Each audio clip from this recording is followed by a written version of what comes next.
敌军还有30秒到达战场，碾碎他们。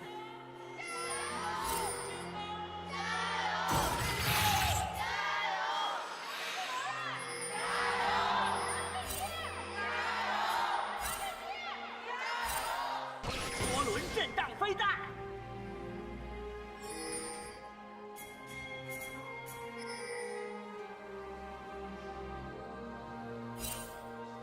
全军出击！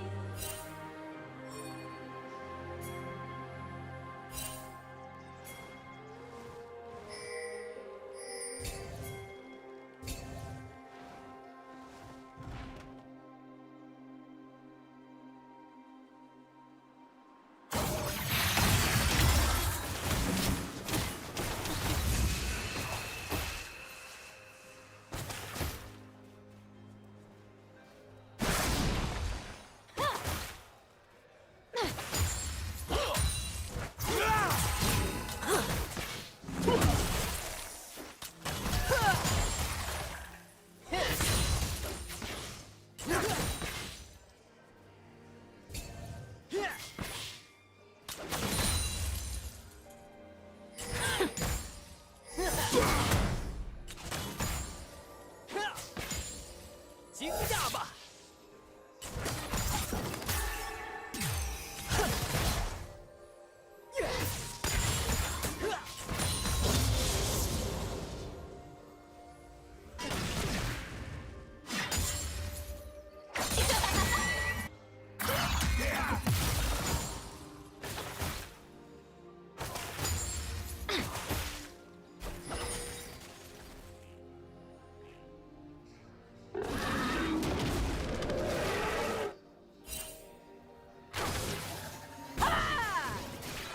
行动，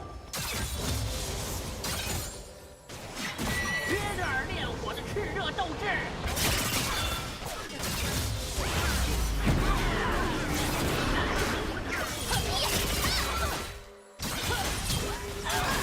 不败伤疼的约着尔凤凰火焰。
神器。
御塔镀层即将脱落。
我叫你后退了的。让飞他们！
行动，突破天地，断破情门。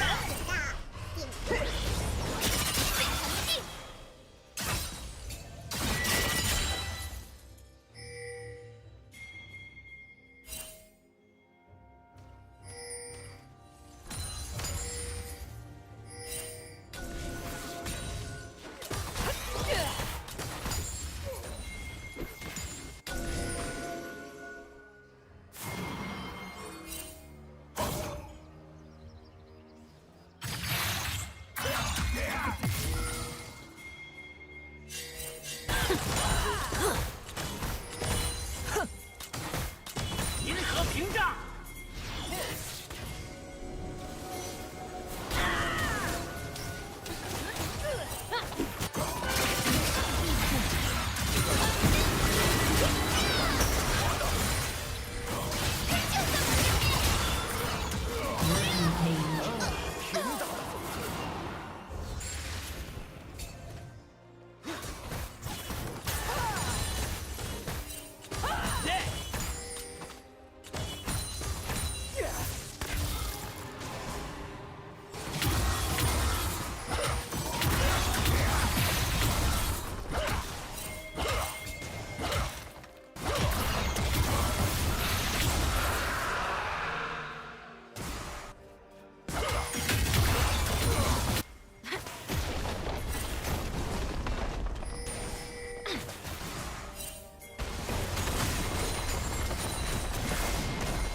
防护！看到了吗？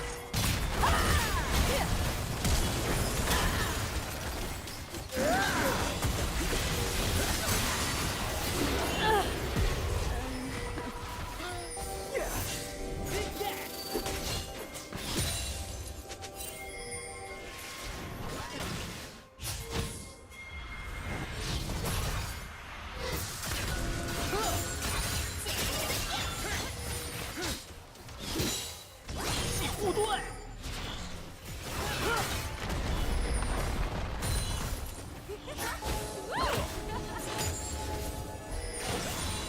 要不你去那边吧。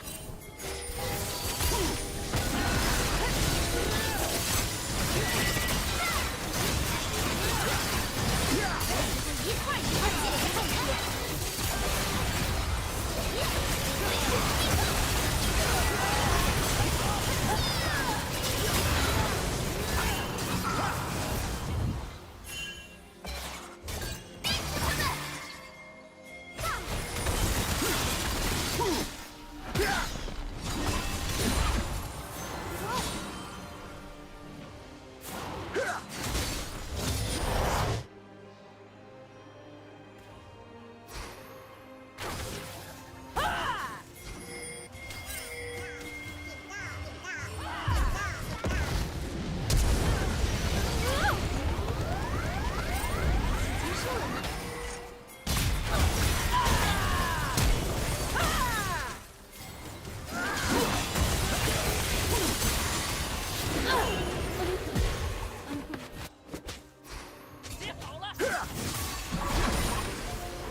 部队。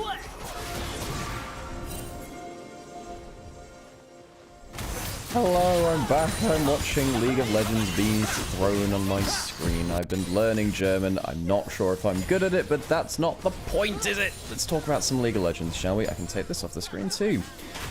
Hello, Sam. How's it going? How's the game? There have been so many goddamn throws, Sam. There have been... JDG and Weibo. The thing is, I walked into this series knowing it was important for JDG, because JDG have lost at home twice in 4 days. Oh, and this is the third match they're playing in 4 days at their home arena. Weibo have also been on a big loss streak. They did beat IG twice in a week. That was looking pretty good for them. However, lots of questions remain about those versus Team Scout looking on the flank now. Could potentially steal the Alistar or the Shenzhou ultimate. This is a nasty Silas angle. Seen that play out a couple of times.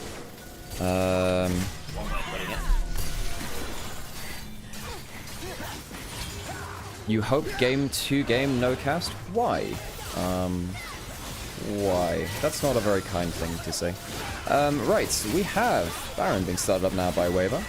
Rumble, Equalizer across the pit. Arlo has been doing some insane work across this game so far. Shown into the pick, and you go for the steal? No, he can't. Nice attempt there from him. He's missing now, trying to get across the unraveled earth and just can't quite do it as Scout begins to unleash in the back of the pit. Breathe, though, still alive on this guy. Alistar ult. Snip on over. Another good unraveled earth. The Alistar ult did so much work as it is stolen away. Turns out late game Silas can just steal everybody else's ults and use them better than they can. So, Breathe jumped back into the pit to die. Not a single Baron buff has survived through that big fight. JDG walk away with 3 alive. How long are the death timers? I don't think it's enough to end the game. Should be enough to get Dragon, though. Weibo have been in a position now multiple times to potentially get that soul. They had the 3 dragons early, and they've not been able to claim that one. Go back into the replay of the Baron fight itself. You know, it was a good equalizer to disengage the play at first. Tien goes down very, very quickly, and then just eventually Weibo gets stuck in the pit. You know, Xiao has to walk forward, try and get some damage down, and allow Scout to just corral him into the pit, use that Alistar, get through like 3-4 rounds of cooldowns. And a big mistake here, I think, from Breathe, jumping back into the pit, thinking to get himself a play, get a kill with just the 1-stack Q. I think that was a big mistake. Dragon now being started. Weibo, they can't contest with this one, and they'll give up a 3rd Infernal Dragon to JDG. That's tough. And I think Scout this game as well, between the Crescent Guard, between the Unbreakable Will, is practically unkillable. I mean, I think is the honest answer to it. He's got so many defensive options, plus the Weaver's Wall from ability. Needlework and True Shot Barrage aren't the worst ults either, but I think between the Shinzhou and the Alistar, just cycling between those two makes the Silas value pretty insane already, and that's without talking about someone like Hayes, who is currently sat at 6-0-5, has got 4 items on the Kai'Sa, is utterly terrifying. Okay, Sam, are you hopping in, or are you... What's the plan for you? So I'm meeting up with Darrington for cool. lunch in about half an hour, so I can do this game and then I'll have to disappear for an hour. Cool. And then I shall return. Alrighty, sounds good to me. I don't see how Weibo... Well, I mean, I say I don't see how Weibo blah blah blah. I mean, Breathe was 2,500 gold behind, now is only 500 gold behind. That is much better. You do have late game Gwen. Just very, very hard to play against late game Silas with an Alistar ult and a Shinzhou ult still. It's very, very hard to play against that. The other side of that is then I also don't know how much I trust Breathe at the minute, and that feels harsh today because he's been one of our better carry tops in a long time, but he has actually this year, for me, really struggled to be a consistent carry threat. He's struggled in teamfight execution. I've not been a fan of his Gwen, honestly, which is not something I thought I'd have to say. Not on the other side, you know, look at someone like Arlo, he has plenty of criticism towards him. So much. I do think that is Jax yesterday was one of the better things. Hang on a second, Shaq not cancelled by missing Ezreal. And just as we were praising Arlo, he has no flash. He will die here. Goes down whilst also burning his Zhonya's. Scout teleported in further up the lane, but no fight continues after that point. So it's a good pick for Weibo. Not going to lead to that much else. What it will allow them to do is take back some vision control, push out some waves, and feel a bit better about their positioning on the map. Try and blame Marla for that one, but shouldn't have missing her around. But that Weaver's Wall was really good. Maybe an earlier Zhonya's about all you can ask for there. Yep, and this is one of the reasons why we do value the Taliyah so much. This is the first pick Taliyah, solo kill Scout in a side lane while we were learning German. Ends up getting a good play there too. It's not really been you know, a game which has been decided by Taliyah, I suppose, but I do think it has gained value. The Taliyah has been so powerful in the meta. Maybe the strongest meta mid laner, actually. Shun off of Vision, missing spot out there, of course. Lost his LPL win streak on Rakan a while ago. I have potentially angling for a dive. Thinking about it, at the very least, missing will hop away there with the battle dance and should be fine. Again, Rakan is one of those champions. It will be a little bit difficult to see exactly how much danger he's in because he's got so much bloody mobility. Either way, they lose that tier 2 and Weibo Gaming actually has that kill onto Arla. Do manage to start taking a bit more control back over various things here. Trying to steal away the red buff, will not do so. So that is now the global red buff for JDG. 2 minutes until the Dragon. It will be sold for either of these teams. That's where the game is decided. That's where the game is decided. I mean, if you have like a 4 for 5 or whatever, maybe the game doesn't end there, but having the Infernal Soul after, pretty rough. A little bit worried, actually, that Xiaohu's not gone for any kind of magic pen. He's going towards what looks like a death cap coming up next, which means good damage, I suppose, but into some Mercury Treads on the other side, into a lot of HP from Scout. He's now got a death cap as well. Jesus Christ, that'll be powerful. Do wonder whether Xiaohu would have quite liked to have that Blighting Jewel, often a very valuable item going towards that late game. Yeah, I'd be interested to see what the breakpoints are, because obviously there's not anyone building, say, a Spirit Visage or whatever, but there's 1 or 2 Merc Treads, there is some HP, so I can see the thought process either way. If he does get the Death Cap completed, I won't hate it if he gets the full combo of the pays, you know? Yeah, and he's pretty similar in gold to Scout, so shouldn't be too far off of Death Cap completion. Should get it before the Dragon. He's going back now, likely to get that back. See if he gets it coming out of base. Banshees. No, goes towards the Banshees. Alright, so he wants hyper defensive. Seraph's, Banshees, and Zhonya's for Xiaohu. I guess what he's saying is, I need to be disruptive. I have damage from the Gwen and the Ezreal. Maybe that'll be enough. And, you know, the Ezreal is a full 2,000 gold behind pays, but it's still a 4-item Ezreal. Dragon now up in a minute. JDG, Vision on top side, not bot side, but playing over the Fog of War. Shun has a Blast Cone, is going for a... This is a very good flank. This is a very good flank. Let's see if they sniff him out. Ward down now, they have to have an idea. It's Ura who's body blocking for the team, and he is probably the best member for it. Missing is also a But look at that ward. But look at that ward. Oh, like, he has Zhonya's. He should still be fine. Is he going to be alright? They're going to jump in on top of him. All of those defensive tools mean nothing! Nothing at all! The Taliyah is dead to rights. Flashing on forward. Pays hopped over the wall. JDG now beginning to try and turn this one as Ura caught up on the other side, looking to get some value in the back end. They've lost the Rakan, but the damage is already scary as Ura has to flash away. But remember, Scout is still there alongside Shun, can continue to hunt for more. They've blown up the mid laner, they've blown up the support. Soul is JDG's. There was a window to Zhonya's. There was absolutely a window to Zhonya's. Xiaohu was just not quick enough, and that will be Infernal Soul to JDG. It's only a 1 for 2 in terms of kills. It could have been much worse in terms of the fight. But Xiaohu, huge mistake, and Xiaohu, you gotta do better than that. They put the ward over Raptors. They knew there was a scat. There was a flank potentially in there. Big mistake from Xiaohu. He had Banshees, Flash, Seraphs, Zhonya's. None of it was enough. Didn't get to activate the Zhonya's for whatever reason. Didn't get to blow Flash for whatever reason. And now that is, unfortunately for them, the soul all gone.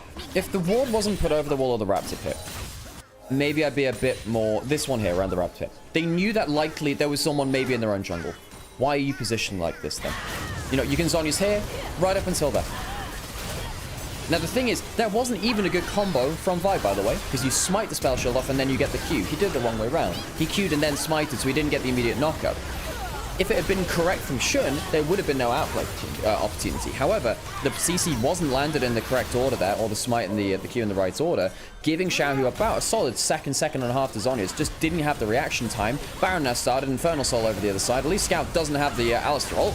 Got a Crescent Guard though, so not the easiest to bring down. As you can see, that our activation puts Tien down to about 10% HP, but JDG have got Baron now on the retreat. Happy enough, overcomes Xiaohu, brings down the Weaver's Wall, but to what end? There's no one really to threaten. Over goes Breathe, throws out some needles, but again, you're bringing a needle to a giant gunfight, and in comes the Equalizer. Speaking of heavy ordnance, Missing may well die here. Out of range on the battle dance. Breathe can't quite get in range though. Ura goes in for a headbutt pole present to pace, who's still got a GA to work with, begins to dance around everyone with the supercharger over the back of the Baron pit. Shun and Arla though are messing with the rest of the squad. TN's GA means nothing. Light and Breathe off on the retreat, trying to get out on 10% HP each, and I don't know whether a second life would mean anything for Light without the flash. Missing looking for potential angle here, doesn't have the flash himself, could maybe look for a grand entrance. He's just not going to be in range, but that's still 3 members there plus Baron. There's got to be it for JDG. JDG, I think they've just overcome Weibo, just about flashed away from Arla. The Ezreal was very, very close there. Light coming back out of base. Still has to try and defend. Breeze not pressing the W onto the Silas ultimate. Could have denied that there. Gets some good damage to Light, actually. Oh, JDG, they've had a couple of horror stories with Nexus 6 before. 2 down already. GA being popped. Light has no flash, but could E4s potentially for one last Q. And the game doesn't end close on that Q.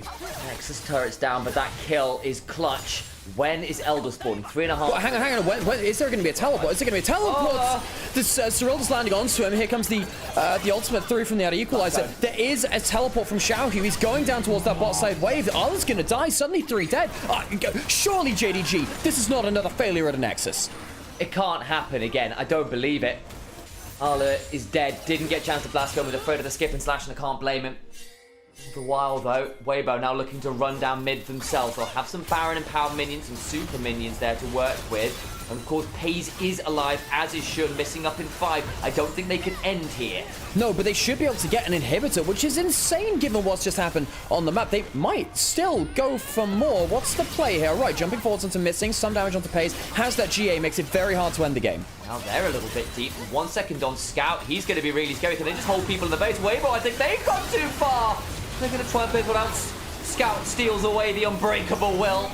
Silas, perhaps, pretty known for that within the lore, looks to abscond and abduct. Just wide, can't find the additional connection. Or I think that could have been another kill. I actually think makes a pretty big mistake walking up close enough to give Scout the ult there. There was a chance that he could run through it. Weibo, fail at the Nexus themselves. So we've now had Nexus to Nexus fail. 2 minutes until Dragon. Inhib down in both mid lanes, so Super Minion's going to be on both sides. The biggest thing, though, Baron buff doesn't get that much done for JDG. That should have been end of the game, but they mess up their own Nexus push. So JDG have to try again. Just watch Pace set his boot. He's got a Hurricane. Now that is raw AD out the wazoo. No pen, just damage. Hey, I will say, Hurricane doesn't give you any AD. It does give you the attack speed of the AoE though, which is kind of nasty, and you know what, does about the same thing. Dragon up in 2 minutes.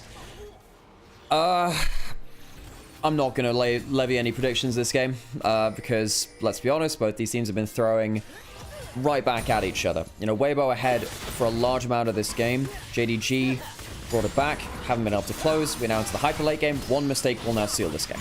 Fortunately, a few players here have been known to maybe fumble in those moments. I remember one of Pace's most famous Kai'Sa games, Game 5 of H Elite in the summer of 2024. It was an Elder flip, went in with the ult, didn't make it work. They lost that series. Here at 9-0-6, sold his boots. He can't carry here, it gets scary. Scout, 4-3 and 9, similarly, will need to do the work. And I'm looking at Weibo. Your Gwen is about as strong as she's going to get. You're a Shire Banshee's completion. Xiaohu already fumbled once or twice, quite high profile-wise, on screen. Can't have that happen again. Who comes out with the execution in the clutch? Because I have seen some anti-clutch fumbles this game, time and time again.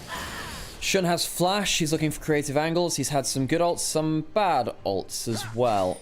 Dragon in 30 seconds now. Weibo not any close to getting actual vision on that bottom side. Loses the Banshees does Xiaohu, which makes it much easier for Shun to jump onto him. Not that he should be a problem anyway, with that smite tech, of course. Should be instant onto that Banshees. Any poke going to land feels like Pays is the one person who's really getting good value from that. Weibo instead looking to just walk with the way. Oh, I mean, if they have the 3 grubs. Yeah, JDG have to be very respectful of this. They need to clear out the wave somehow. They actually can't go towards the dragon. If they do, they'll lose the base. Now looking to try and collapse. We might just have a final fight in JDG's base. They won't have a flip around. Are they really going for this? Going for this. Teleport back to it. Buckle up, folks. Here we go. Where is your Sonya Xiaohu? Again. It's late again in the 11th hour. Xiaohu's pressing. Zonya's in the 12th. It is over. Weibo tried to go for guns at noon. Turned out it was midnight with the button presses. Xiaohu forgets he has a Zonya's key. He ults. He Zonya's is after the vial, and that might have just thrown the game. Xiaohu, to awful Zonya's usage in the late game, throws Weibo into the abyss. There are many mistakes in this game. I'm not going to say it's all his fault, but it definitely feels bad watching that happen 2 times in a few minutes, back to back in the late game. There's going to be a lot to review here. I don't think a lot of the players will be happy about the mechanical moments that fumbled this game. Both teams will feel like they had windows to take control and not let go. And it's looking like you're playing rugby on a wet night in Stoke because no one can hold on to the damn ball. Either way, it's JDG who get it over the try line and will win game 1. I don't know what emotions you walk away from the stage there. Shun has a laugh or two trying to keep spirits high. But as a team, JDG should not feel happy about that game. They won that game. If he's one of the other players like Durnby, Scout, Knight, Rookie that are picking this back up, who were very successful on it in 2023, that's pretty big. Okay, so you see the Varus Karma. You lock in the Callista. You know, Pays has typically been a very good Callista in the past. I actually wonder, by the way, whether he should go towards Lethality Callista. I guess it's really bad on Tuscana, so maybe not. Lethality Callista gives you a much better laning phase versus the Varus Karma. It's my thought. Anyway, just spitballing, I guess. So lane dominance early on across the board from Weibo, actually. So this should be 3 early winning lanes for Weibo. Now, on the bounce back in bot lane, Kalista Ronaldo can do a lot, but the first level of the game, you don't win. Who's my favorite team in the LPL right now? They all give me anxiety in different ways. They all give me differing levels of anxiety, folks. Strategic team to watch. Let's get into game.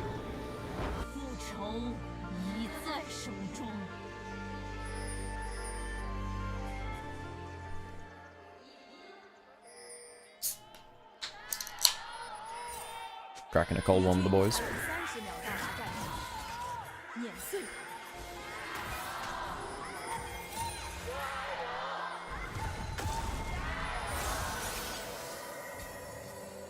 Heal burn by missing first level. That's not a great start at all. WE has been one of my favorite teams to watch recently. They're a good underdog team. Now, given that the expectations on them were so low, I think it's they're a fun team to watch from that standpoint for me.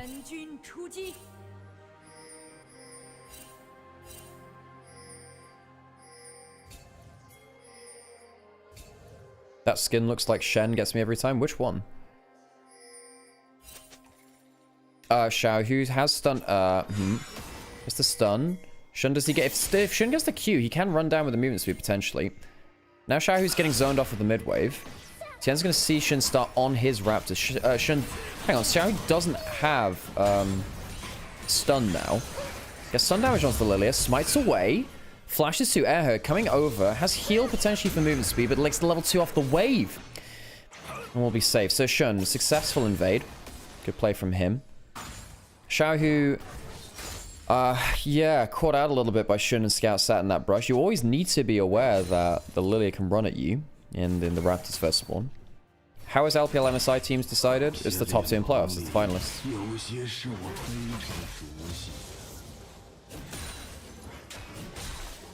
Is there a plus one? Yeah, it's the top 2 from this split. Great trade there from Breathe early on. And the thing is, Weibo should have had 3 early winning lanes to allow Tien a chance to go bully out the Lilia potentially, or impact someone like this Yorick. Okay, don't watch LPL that much, but this is the same globally, Linsego. It's just top 2 from each split globally.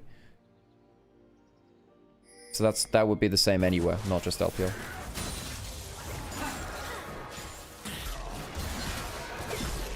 So that's not unique to us. It's not about our format. It's not about LPL specific. That's everywhere. Breathe controlling this matchup down a little bit of CS. I'm not exactly sure I missed all that. When is MSI this year? I think it's end of June, right? Not an LCK technically? What does that mean, Frog? Shahu on an early roam, level 3. Missing has flash, no heal. You'd have to go towards the... Ah, yeah, that's nasty as heck. Instant kill. No bailout available. Flash used by Xiaohu. Great combo from him, though. Good early roam. Scout is freezing mid lane, but not getting that much for it. Xiaohu can now recall. Go back in towards mid lane. Bot lane has control. So next time that Shun goes towards that bot side of the map, chance that he loses something there. Tian doesn't get any of those Krug bits. Does get a decent stun there. Shun has no flash, remember. If Breathe gets within W range, that becomes a problem. Shun uses that flash to secure that Raptors early on. Doesn't have it to save himself later.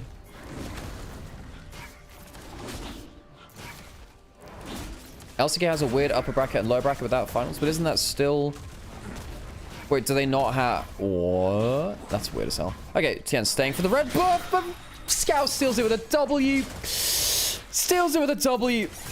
Gets slammed into the wall. Xiao Hu has a stun anyway, and while he got the buff steal, he freaking dies.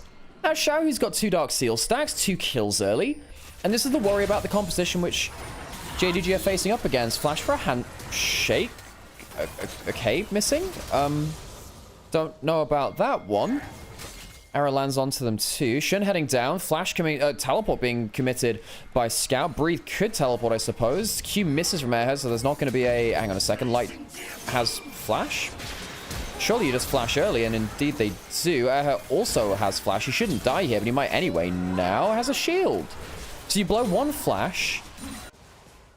Not that much else. And now actually, you know, when Xiao Hu went bot side, he didn't lose a wave. Scout, when he goes bot side, loses a minion there. I suppose it's not the worst thing ever, actually. He doesn't lose the full wave.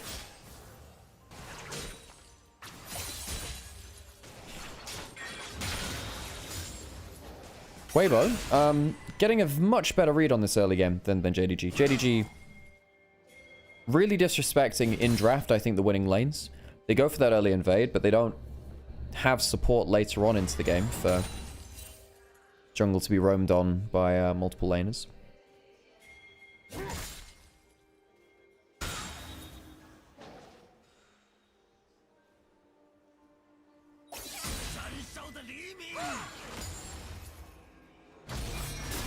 Oh, stun on towards Xiao Hu. Does manage to get the Spirit Cleave for a bit of shielding, but you can see just the red buff and the electrocute, the extra damage tacked onto that trait makes it really annoying. Scout, of course, lost his red buff when he stole it away from Tien and then died for the attempt after.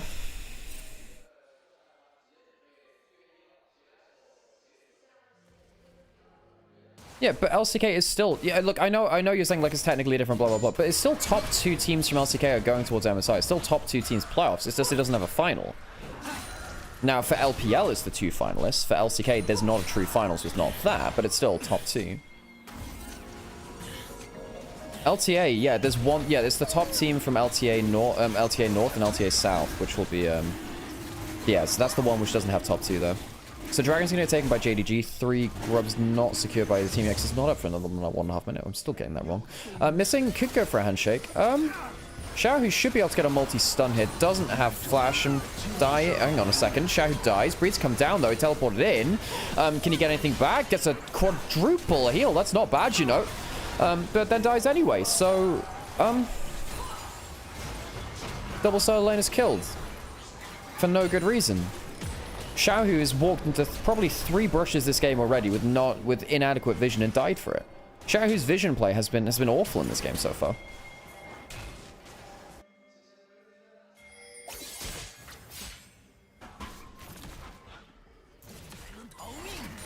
I hate the idea of a playoffs to the finals. I do understand that, yeah.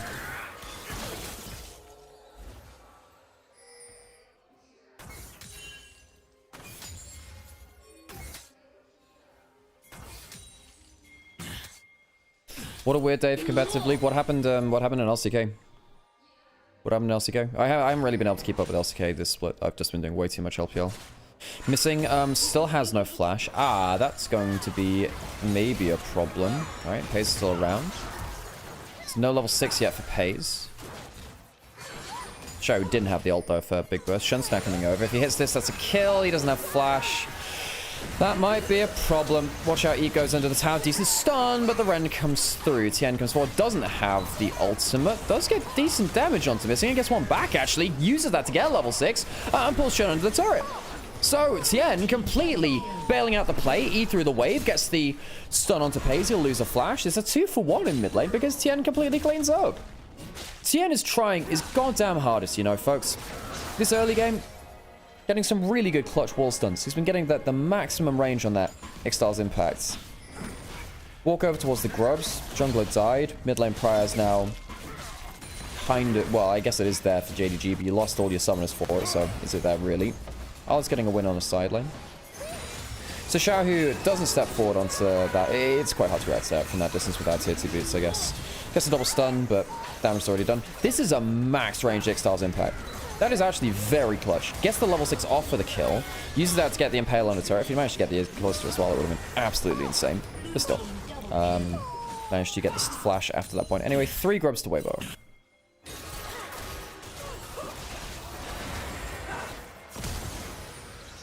Her forced to flash away as I was taking a sip of coffee. How rude. Scout is not going to flash.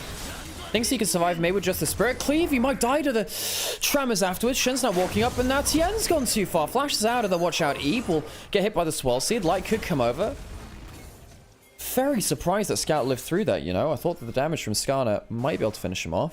As soon as that wall stun happened, I thought there was a big problem. Teleport in now from the Oni towards top side. What a strange game. What a strange series. 1,000 gold ahead of Xiaohu over Scout. Although Scout's made a bunch of mistakes, we should have been further ahead.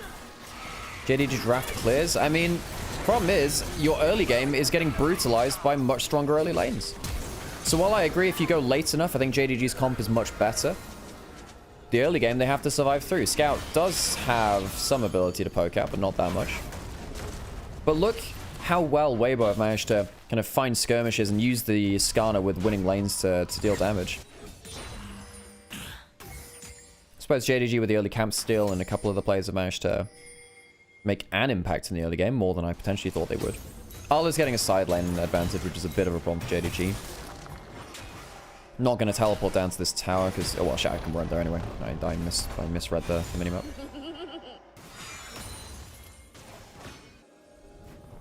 Doesn't Karma just destroy Renata or skill issue? Yeah, they should have done, but then... Hang on a second. And they did get that push early, but then the problem was some roams later. Pays now 2-0-1. Yeah, the reason Karma was put in was for that early play. Remember that Payson Missing lost a lot of their summoners early. And there is a reason why Missing is now 0-3. He's struggled. Pays on the Callista, very well played in that mid lane section though to get some good value. Of course got that...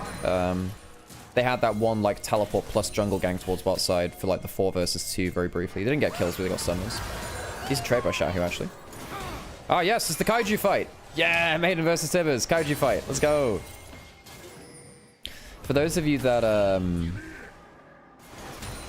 But I heard a few hours ago that apparently they want Arla and Breathe to swap. I don't know about that one.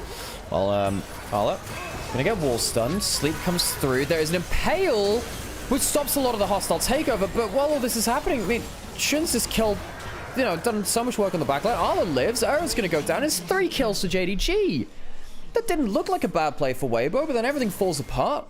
They didn't even need Scout to be there.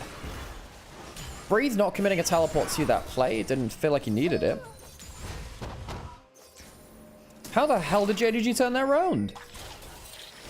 I don't get it. I don't get it. Weibo had a good early game, and this is the kind of play which will probably see JDG into a winning scenario. So JDG managed to call multiple people down to the play. They have bailouts and stuff, right? Xiaohu takes tower aggro. Does he die to the tower? He dies to the tower, I think. Oh, does the Berserk on the bear? Tibbers gets hit by the Berserk. The hostile takeover hits the Annie, Tibbers. I didn't even know that could happen. Is that a thing? Jesus Christ! Weibo Gaming, a team that forever keeps us guessing. Xiaohu, yeah, he was 2-0 and now he's 2-3. He's still, you know, near enough 1,000 gold ahead, but as Carlzo was saying in Onovia's chat, JDG's draft is a good one. I think Weibo have the early game advantage, but as we've seen, they're now even in early game. A couple of good skirmishes, but early game advantage doesn't matter if you come out of it even.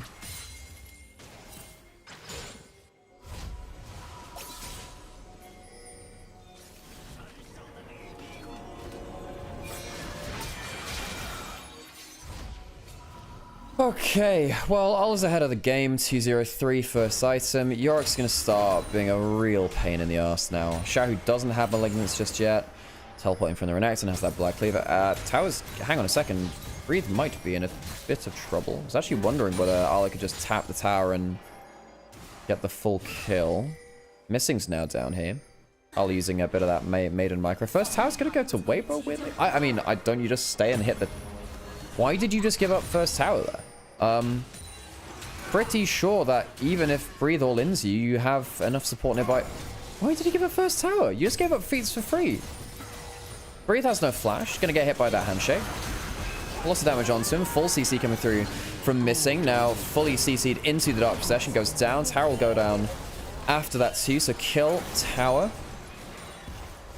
Still surprised they didn't just kill the fucking Tower the first time and then not let the Freeze of Strength go over. I shouldn't be swearing as much. Whatever. I know it's my co stream. I shouldn't though.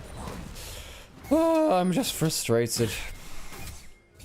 While all this is happening, you know, Pei is still ahead in the mid lane AD carry standoff.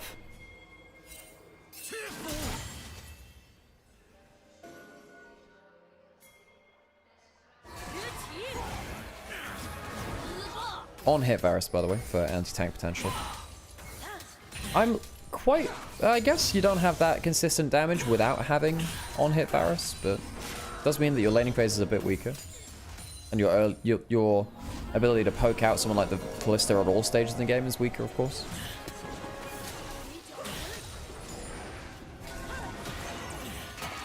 Herald spawning in 10 seconds.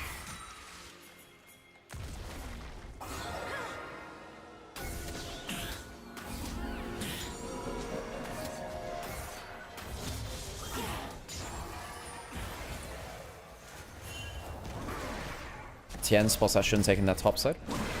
I'm allowed to swear. Thank you, Fairy Tale, and thank you for the stream streak as well. Appreciate it.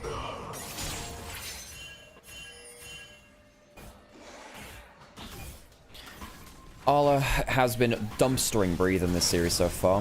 2.5k ahead after freezing a wave as Rumble versus Gwen. Has a winning matchup now in the Yorick versus the Renekton in the mid game. Early game, you expect the Renekton to get ahead, and Breathe did. That's fallen apart now.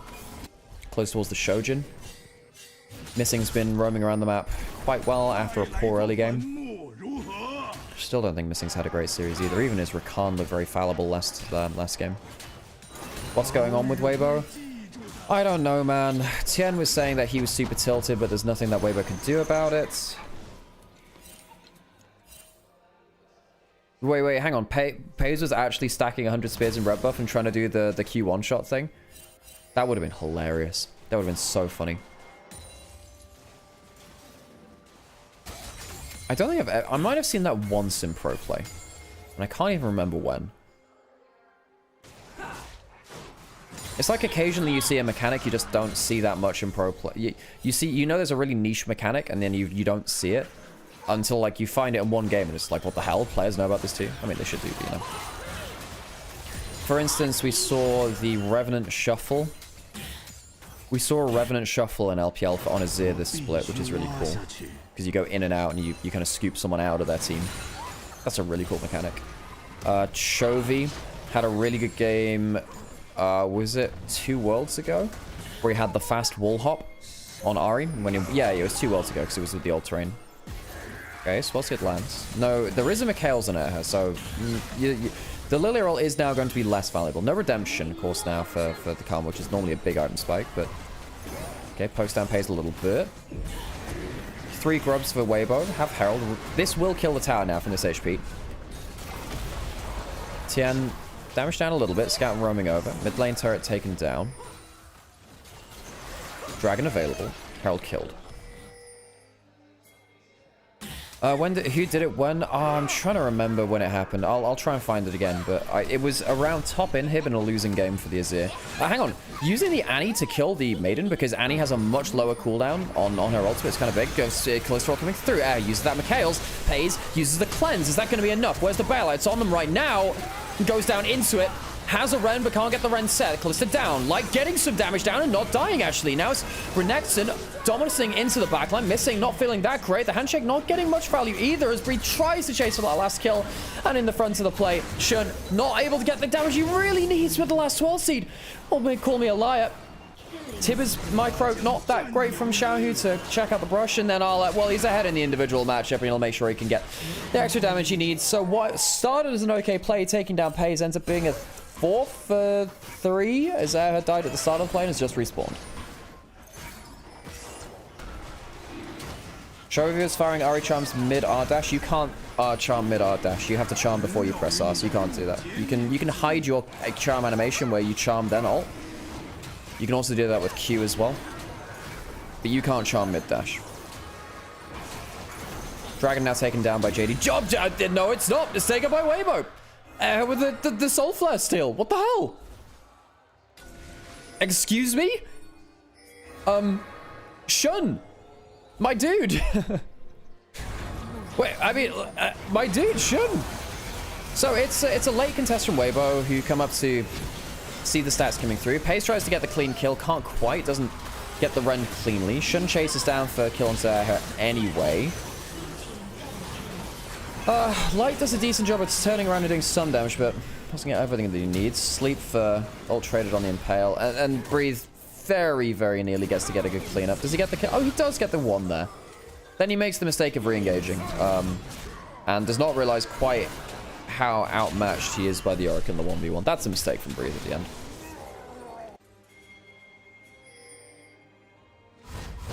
Did Weibo first choke the first map? So if you say map, by the way, we know you're not a League of Legends player. It's first game, because we don't have different maps. So every game is a game. But yes, they did choke the first map, I think. The 4th dragon fight was disastrous for them. But yes, you've just outed yourself as not a League of Legends player there. And instead, someone who bets on League of Legends. That's often the way it is. If you don't want to be outed as that, you got to learn the terminology.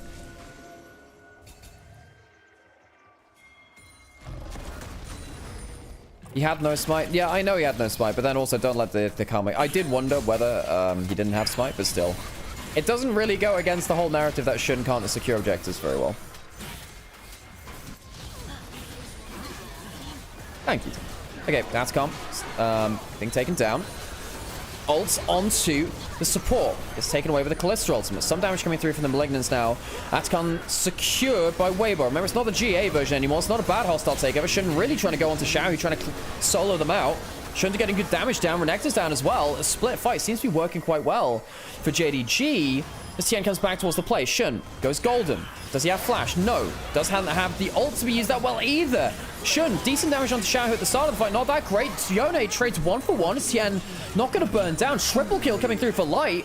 Potential Penta on the cards, actually, for him. Is the 1 bit of damage remaining for Weibo. The Spear's not enough from Pays. Azala has to flash away. The Dark Procession will give them a bit of ability to walk away. Tien, does he have another shield? Might need to use it. Quite low HP. So it ends up being, what, 3 for 3 all things? No, 3 for 2. But the Atacon goes to Weibo as well. Appreciate the kind comments, by the way, Tick.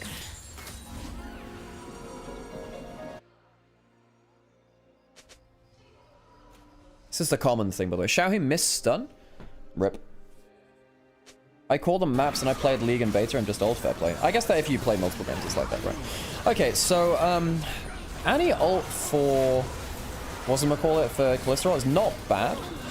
Hostile takeover is alright though. What happens around the actual... Oh, it's like a 2-3 man Renekton Q which gets a decent amount of damage. Shun doesn't do a bad job of getting individual damage down. But then is just kind of left alone in the backline. There's a Mikhails to work with. Dies before the ult can come through. So he dies before using ult. Light gets a passive reset. For those of you that don't know, Varus, especially the on-hit version, when he gets a kill on a champion, has one of the strongest resets in the game. I think the only stronger resets are Viego and Jinx. I think they're the only resets stronger in the game.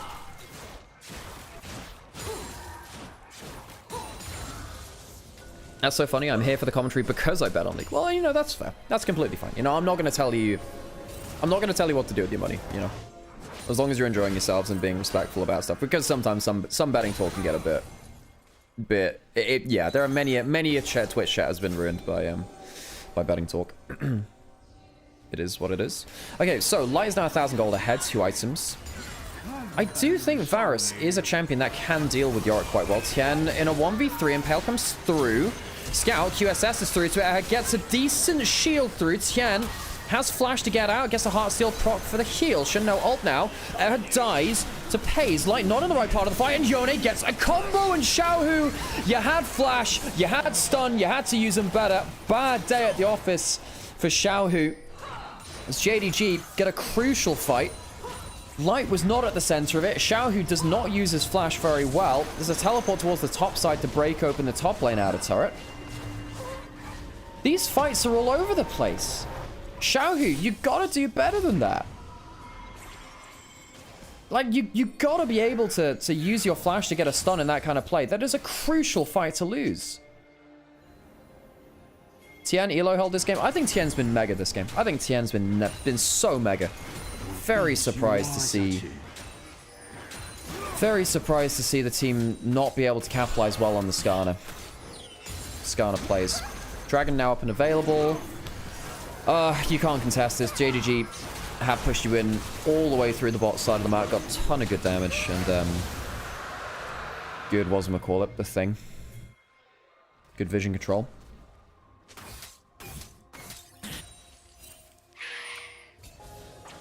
Shun got one. Let's go. Yay! Shun got the smite.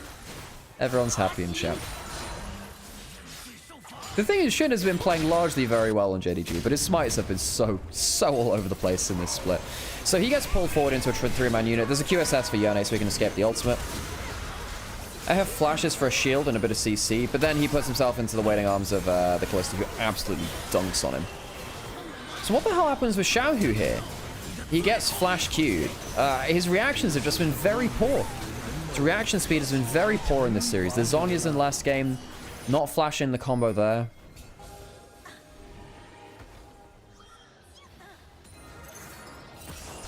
Baron now available. 3 going on 4,000 gold lead for JDG. They have soul points. Would have soul by now if it weren't for Air's earlier Dragon Steel.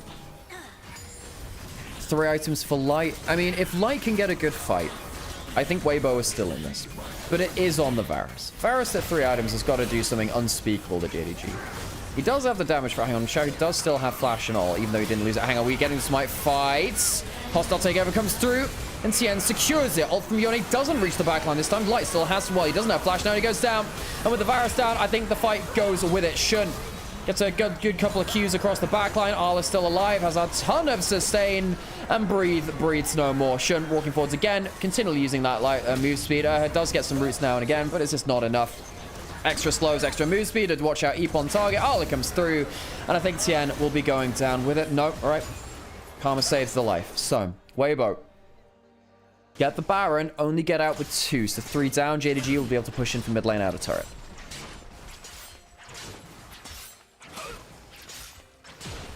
I don't get what's going on with these teams. I don't get it. I think Weibo were in prime position to win that first game. This team, even though they had their duff moments in the last few seasons, you did understand their upper ceiling. But they had clever moments. Moments of brilliance and inspiration. Now we have a teleport coming onto Arla, who's probably dead now, actually. Dark Procession comes through. Arla is trying to teleport out. Can they get the cancel? They can't! And the Soaz teleport sees Arla to safety.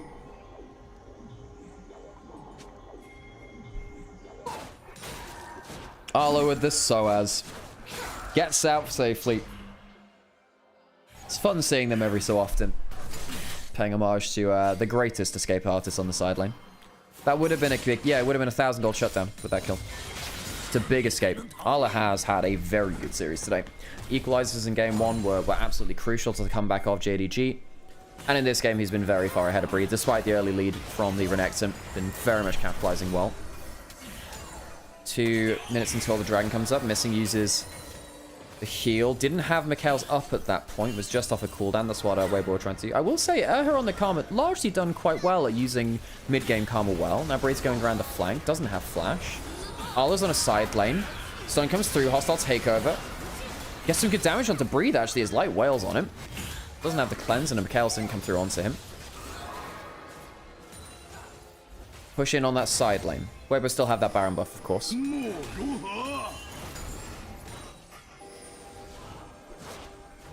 Scout using that extended E range to try and get some vision. Flash forward from Airher. Xiao, who gets some damage back, but the cholesterol comes through and saves the support. Shun goes forward. He only gets a 2-man sleep, but the belt is on to Varus. Varus is the damage, and Varus is down. Where is Arla? Arla doesn't have the teleport. He's not coming into the play, and that might be a little too far, but Breather's getting absolutely spaced. Shun stays alive a little longer, gets another Q. Scout, the only real damage threat left alive. Can he kill Xiao, who with the extra shields from Karma? Not going to be up a triple kill. Is this going to be a 4v5 penta? Triple on the cards for Scout already. Gets the knockup. Extra shields from Karma. Might be too much. Scout gets the shield back and almost gets himself the last kill. Karma value too much, but someone has to go back to base. Arla will be destroying it. The Yorick on a side lane might just end the series. Only 2 men alive, and Arla will continually wail on the towers. I don't think they can do it. I don't think they can. They don't have the damage. How are they going to kill this guy?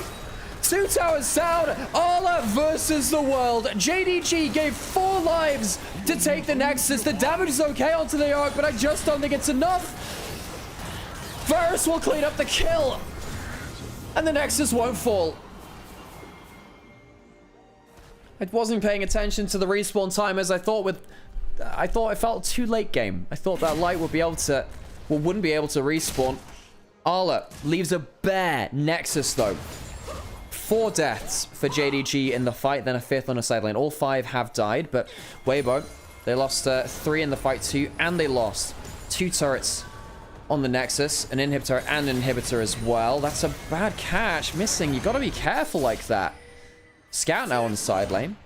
If he gets another Q stat, hang on a second. Xiaohu's in trouble here. If another Q comes through, he catches out that Q. Here we go. Xiaohu ulted onto on the side lane. Good burst back. Scout might have misjudged this one. Oh, he absolutely has. Scout, my dude, blown up. Didn't have the shield bow. Should have waited another second. The shield bow not getting value there. A Scout completely throws the play on the side lane. I think he thought he had the shield bow. And he used it. I think what he should have done is got that second Q onto the Gromp. Used that instead of the ult to close the gap onto the target. Big mistake by Scout. Huge mistake by Scout. Just completely burst out by 3-item Xiaohu, who largely has had some very tough moments, but he's still 1.5k gold ahead. Still a late game Annie with a ton of burst potential.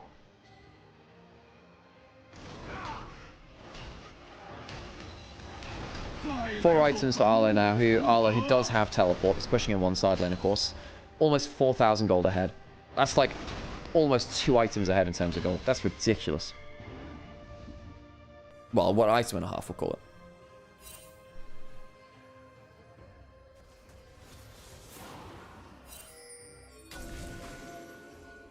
Did Scout not have his item by that point? Surely he had shield, but I'm fairly sure he did. He's going towards a Infinity Edge now. Arla's still pushing down bot side. Inhibitor and top side still down, of course, 2 for the next 2.5 minutes. So Scooping is continuing that. 2-level lead for Arla.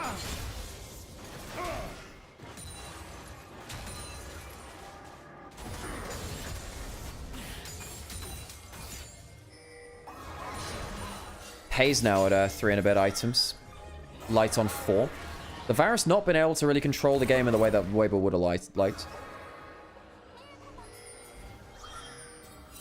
Varus should go Sterak's. But it scales off of your...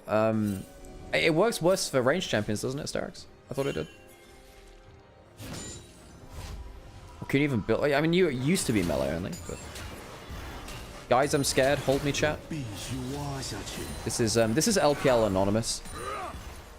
Hi, my name's Alex. I've witnessed Weibo versus JDG. Would anyone else like to talk about their trauma related to the LPL? And we're going into the late game again. These teams are really not great at riding advantage out to a win. Lots of throws happen about the place.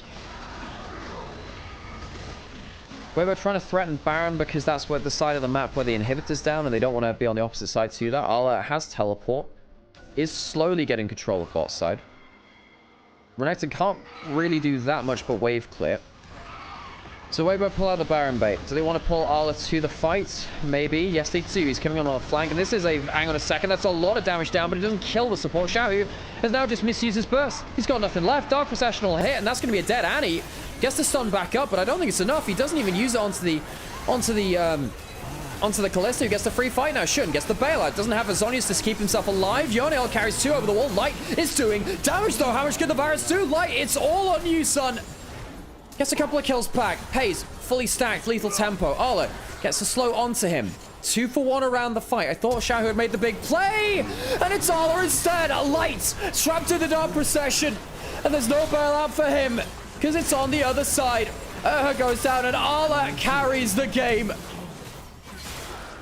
Last kill on to Breathe as JDG will finish out the series 2-0. They have played 3 series in 4 games, and they've lost 2 of them at their home ground. It's been grueling. It's been embarrassing. It's been humbling, I bet. JDG, though, clearly the better team than Weibo in the late game in both of these games. Arla. I mean, Xiaohu is back up and available, but both, hang on, wait, the turrets have respawned. Xiaohu could potentially look for the full kill here, and he'll get a full kill onto him. Big mistake there, actually. Should have waited for the teleport to complete. Now, Scout will have to come through. I guess the burst is now down. Perhaps Xiaohu's... Why didn't they wait for the Yone teleport to complete? I don't get it. I don't get it. What happened? Did you just think that Annie doesn't do damage anymore? What went through your head there, Arla? What went through your head? Baron now started up for JDG. And oh god, here we go again. No Yorick this time. That's 5,000 gold not available to JDG in terms of their gold lead. So much gold not used, but JDG, I think knowing that, oh my god, they've leashed Baron. You just leashed Baron for them. You leashed it. You leashed it. Dragon available now. Would be sold for JDG. Jesus Christ. They leashed it. Her going down towards the bottom side now. By the way, I actually think it has had a very good game on the Karma. Those shields have been clutch in late game fights. This has been perfect? No, but considering, again, the situation which it came in on with Hung playing so badly, you've got a shout out towards the new LDL support player coming up towards Weibo. Scout over the wall. Xiaohu ults down. It's going to be Dragon towards Weibo. So it's going to be 3 dragons apiece now. Hayes jumping forwards. There goes the ult from the Callista, getting some good spacing around. Xiaohu, great damage back as Hayes goes into melee range of an Annie. I guess completely burst out. The bailout will come through and he's alive though. Perhaps he's right all along. Breathe. Tries to cull the meat, but he instead is cold in return. Hayes plays out the fight well. And with a 10,000 damage Callista team fight, we will finally be rid of this series. JDG, given ample opportunity to end the goddamn game, will finally see this off in front of their home crowd.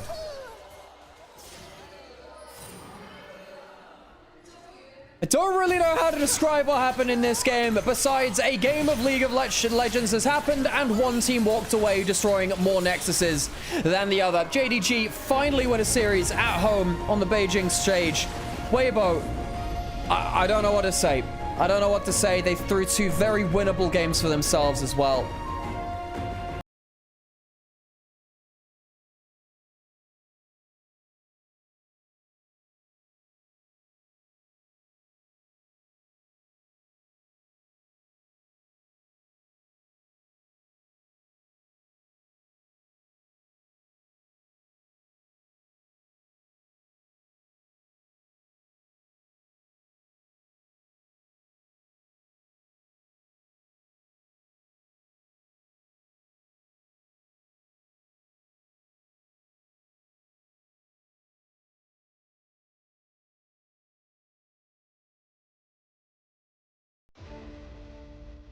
So, first game between these two in Xi'an, China, the old capital, Chang'an, start of the Silk Road. And we shall see what goods, riches, and glory come through that historical road towards these teams today. Isn't that poetic? Is it? Alright, let's get into it, see how the gyros are. That is a paused video. Here we go. Onto the riff we go.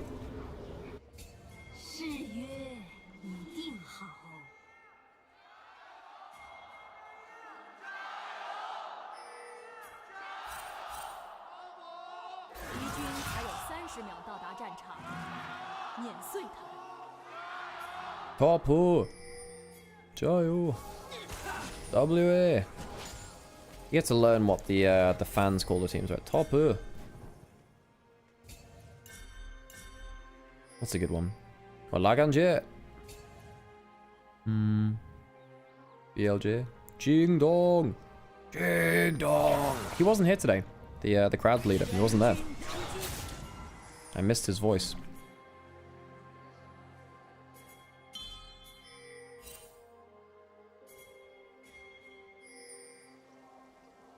Okay, so it's on-hit Varus trying to cut through the front line. That makes sense. Does make your laning phase a lot harder. On-hit Varus does not do that well versus Callista. Alistar doesn't do that well versus Renata. Or Callista.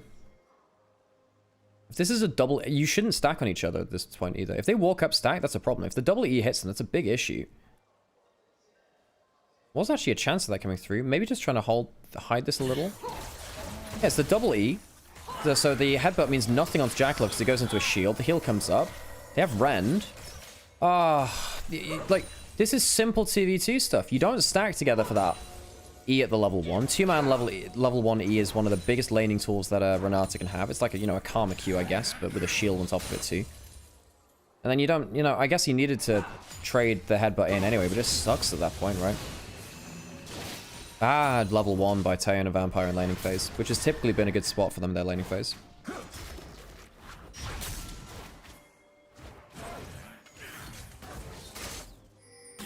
Oh boy, is that top esports? Is it like a double meaning? Okay, so Kanavi gets level 3, goes bot side. He's been focusing so much more on bot lane recently. After first stand, look, at first stand they were schooled. Really schooled. So what's going to be put down here? Monkey should be able to spot them. Monkey can counter dive too. Like, he has W, needs to be careful here. Does use it now.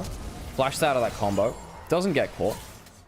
Decent flash away. But now you've got empowered. What have you got empowered from Monkey there?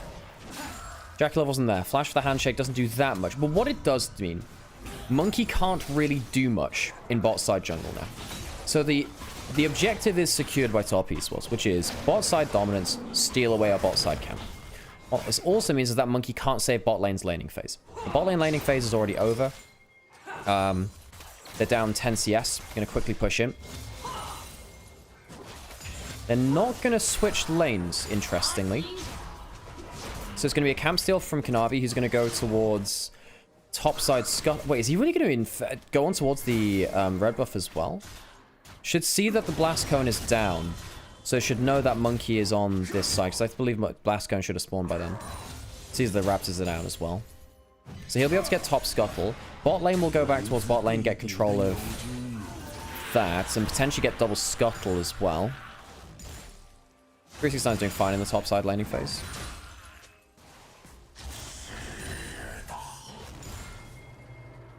Gonna clear from top to bot towards it. Kanavi's farming has been so efficient here. Yeah, he loses his flash on that bot side play, but it doesn't matter. Losing that flash doesn't matter at that point. Monkey's spotted. Down a blue buff, of course. Kanavi going to be hoovering towards the bot side. And Monkey very unlikely to be able to do anything about bot scuttle. Cream with flash, rune prison. Potential bot side lane dominance from Jackal and Chris being able to roam it towards the bot scuttle. Very important. Well, I'm surprised that actually Jackal and Chris didn't clip that wave harder to look for a bot side scuttle domination play from Kanavi. So Monkey is going to get that bot side scuttle. I'm surprised. Especially with Cream with the ability to join the play so hard as well. So Monkey at least gets himself the bot side scuttle. Monkey's now going towards bot side to make... I mean, Vampire could Hex Flash out of a brush. Chris doesn't have Flash. Okay, this is good for them now. But why is Kanavi not here protecting the dive? I mean, this is a great play coming out of Monkey and Vampire, but this is obvious. Jackal and Chris not playing with a minimap again. One of the big problems that we called out from first stand. This duo lane can play without a minimap sometimes. They could have gone towards the bot side scuttle, double scuttle for Kanavi. Kanavi was not down there shielding the dive. Chris was not paying attention to Fog of War. This is a typical mistake from top esports. Well played from W to punish the opening. Well punished from that. Not many teams within the LPL do that, but it is issue. It's an issue for the top esports. This should have been a domination of the bot side of the map. Instead, now Monkey's got himself a kill in the jungle matchup, which he had no right to do so. And Jackal and Crisp are the reason for that. They didn't play with the minimaps on. They'll get pushed again now. 15 CS lead on the bot side so far. Tayan got himself a back for a pickaxe, so he's happy with that one.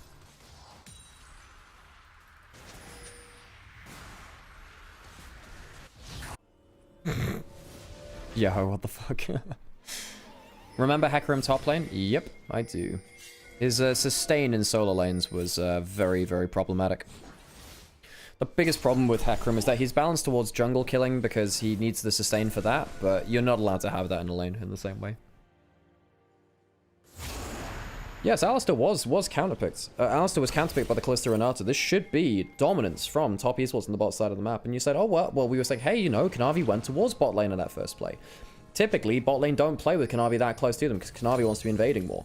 Now, he does play on their side of the map, uses that well, but come on, Jackal and Crisp. You gotta play towards your win condition. The laning phase is a huge part of how you can easily win this game. Gotta do better than that, Kanavi around the corner. Could potentially look for... I mean, Kanavi's not going to get level 6. Are they afraid of a Pantheon gank? They're not tracking the jungle very well too. Okay, flash away from Taeyeon. That's good. Jekyll hopping beyond the wave. Takes a hard trade on the way back. Not exactly sure why. Scuttle Crab respawning on bot side. Monkey spotted. Karis first roam. X-Flash used by Vampire not to do too much. Honey Fruit will mean that Taeyeon is much happier to fight now.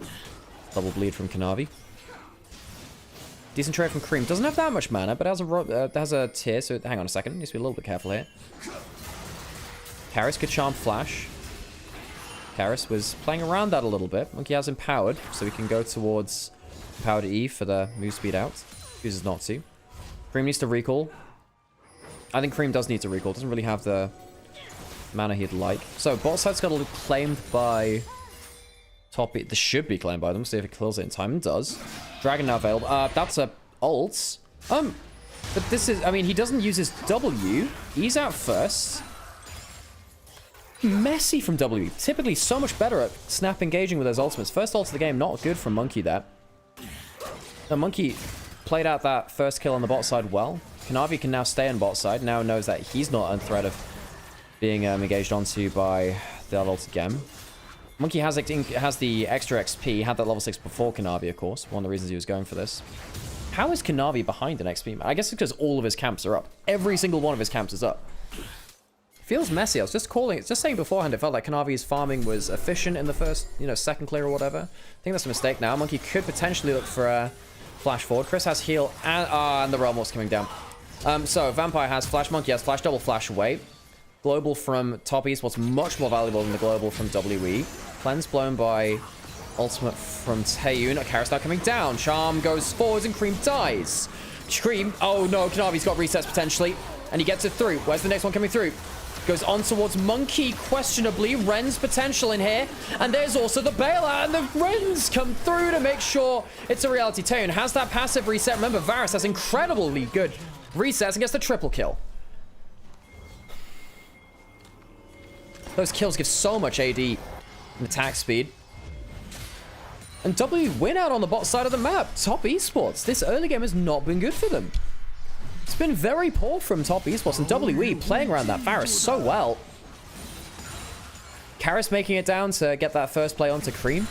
This is without a good man drop, but I think, a big part of this is Kanavi having a weird last minute or two, overly focusing on this bot side, leaving most of his camps up, so behind, he was maybe down like a full level NXP from the full clear. Lots of damage going towards Cream. Taeyeon gets himself a reset, so he gets a ton of attack speed, AD, and AP from his passive. Taeyeon just gets to continually auto-attack through. And yes, the Ren sets are good coming through from Jaculov. And Taeyeon gets another reset. Now look how much attack speed he gets at this point in the game. Attack speed from his passive, from the lethal tempo. You can't allow Varus to get that many kills.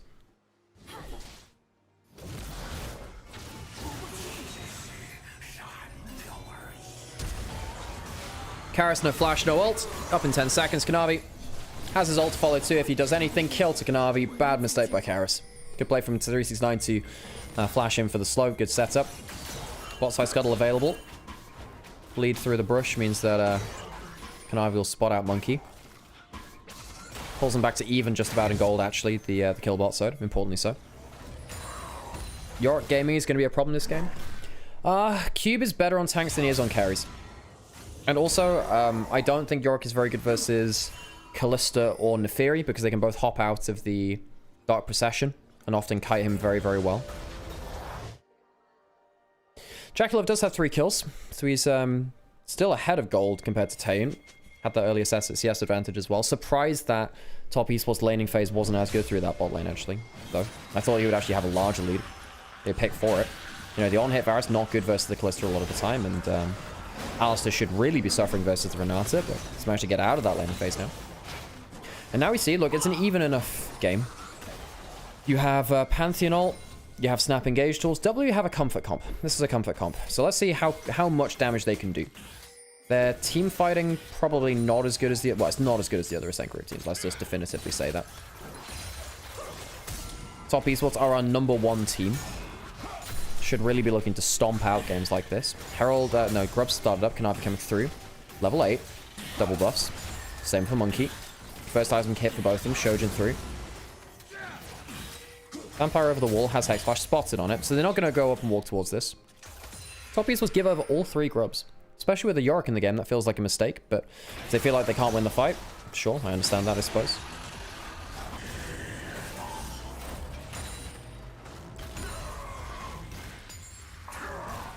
Varus should have opted for the poke. I agree. I do agree too. Yorick can deal with the Scion if anything. The poke is better for against every other member of the team. Dragon now started up. First one not taken very early into the game. This is the first one, of course. 369 could sit in this brush, look for an engage. Vampire not going to walk up and clear that ward. A little bit early charge by 369. We'll walk back towards bot side and claim the farm there. No gold lead for Cube. 369 playing well through the laning phase so far. And as we said, Cube typically a tank player, not really wanting to play the split push style as much. He's played a lot of Ambassador, that's the other thing, of course. So he has played some carries, but even then he's playing that for team fights, not necessarily for the laning phase. Wow. It's nasty to say. But the Maiden, when she gets so far away from the Yorick, does end up getting leashed back to her very hard. To him very hard, I suppose.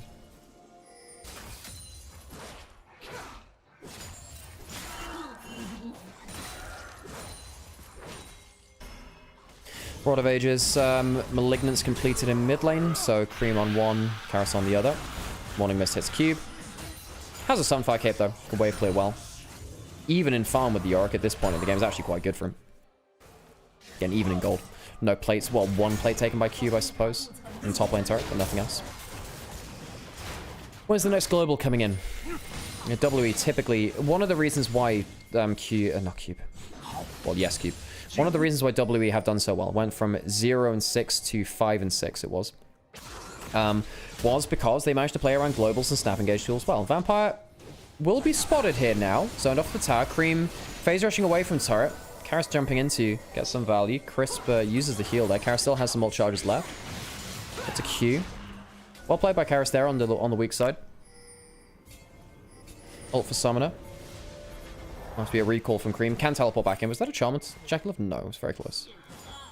Vampire on vision here. Vampire has been on vision for most of the game, actually. Vampire struggles to play the game when vision starts to fall behind for W, because he's a very creative player. He likes to find the strange angle, come out of Fog of War. But if there's no Fog of War, then that's not possible.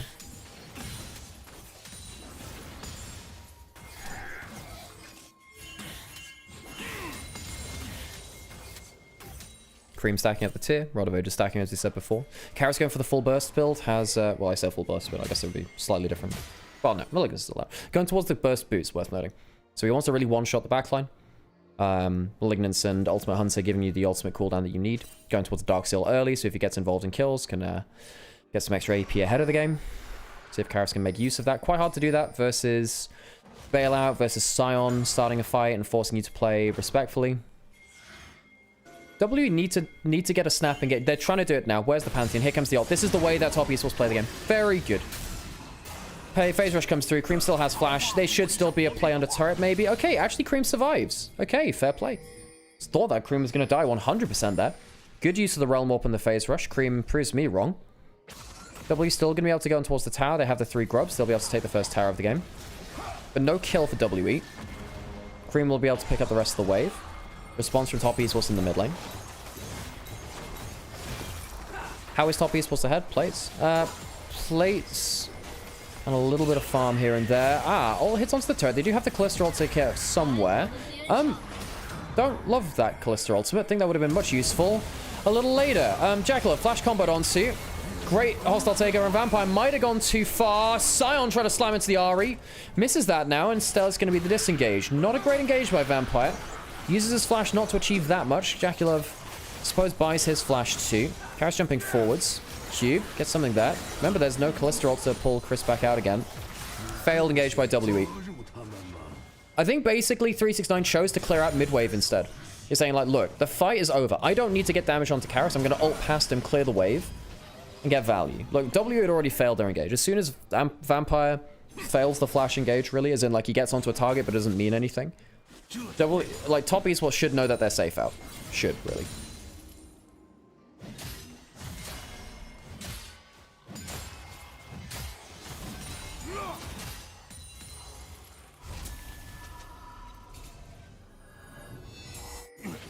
Cream stopping a recall there.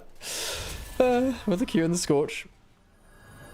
Kara should have held Charm. I don't think it matters. Vampire engaged too far away from him.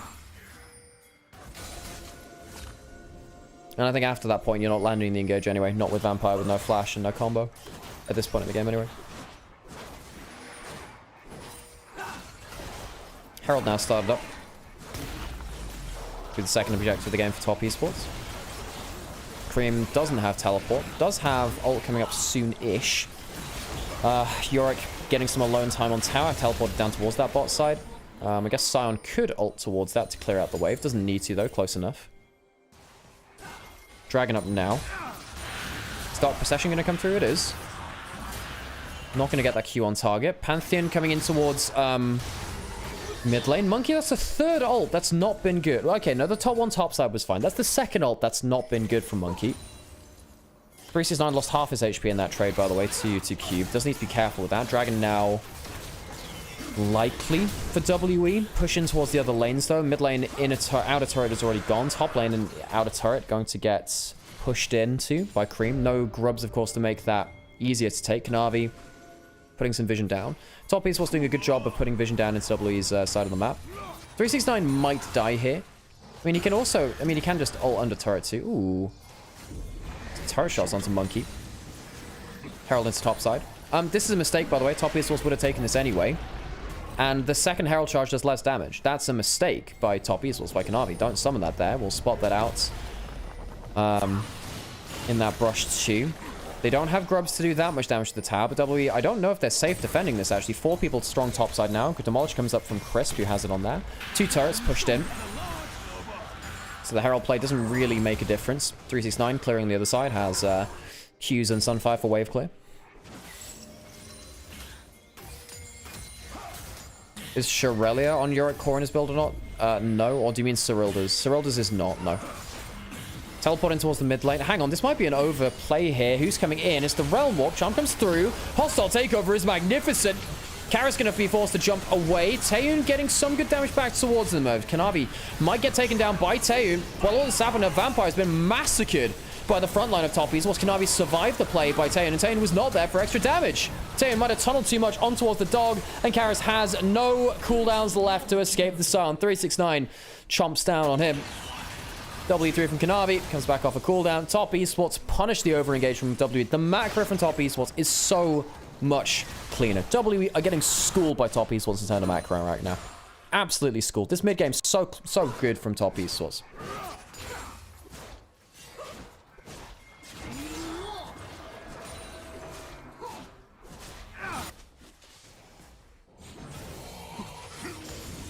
Would I like to see some Aurelia into Yorick? The changes mean that Aurelia is less good into Yorick now, by the way. The Q doesn't insta-kill Mick ghouls all the time to get the instant stacks. Also, Aurelia is very hard to teamfight with. Even if you get good 1v1s, it doesn't matter. So Karas out of position. Taeyun and Karas not positioning well. Great punish by Crisp. Because, look, the Alistair can't stop the engage by the Renata. Crisp has always been one of the best Renatas within the region. Taeyun tried to take down Kanavi on the side, didn't manage to do so. He was out of position then to carry the rest of the fight. He needs to be a lot of the damage for this team.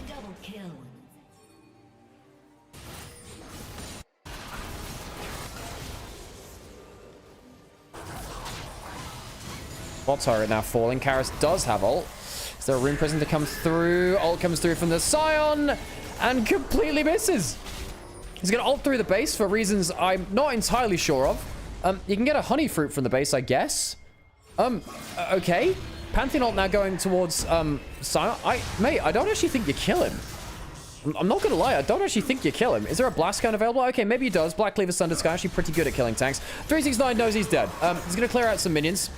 369 probably should have just cancelled his ult sooner rather than going on a trip around the world. Gives a kill over towards Pantheon. That was a 3. That was a 3. A funny 3, but a 3. I think he should just cancel his ult. I mean, I don't think there was threat there. Not sure what the macro play was there. Trying to clear out a wave, I guess, in the base. Monkey good out ult there. Gets some good value. Is this the new patch they're playing on? This is 0.9, I think, isn't it? It'll come up on the bottom left at some point. Let me see. Yeah, it's 0.9. 25.9. You can see there. I just put that thing in there, so actually... Karis has no ult. WE just getting destroyed in macro. Their vision control has been poor. I think that Vampire and Monkey have not done enough to clear out vision and to put vision down. It's one of the problems of playing against a top team. The game feels unplayable because enemy jungle support is just outvaluing you. This has been a huge diff from Crisp and Kanavi. 3692, of course, in the top lane role. You should not be even in or ahead in gold compared to the Yorick. That shouldn't happen. Hey, Kiwi, good to see. The first series was very bad, Kiwi. It was very scrappy. Lots of throws. It was fun, but it was very bad level of play. JDG 1-2-0, but it was at what cost, you know, to our sanity.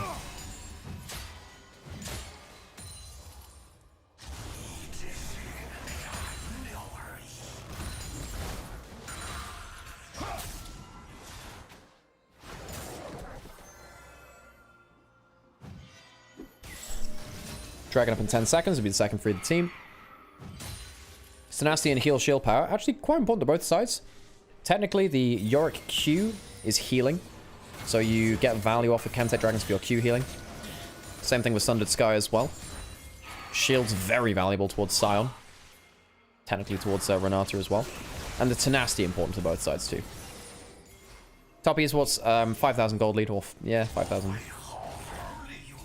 And control over the bot side of the map. W have 1 turret. Top esports have 4. They have more plants as well. And they got the Atakan, so they have more value out of them.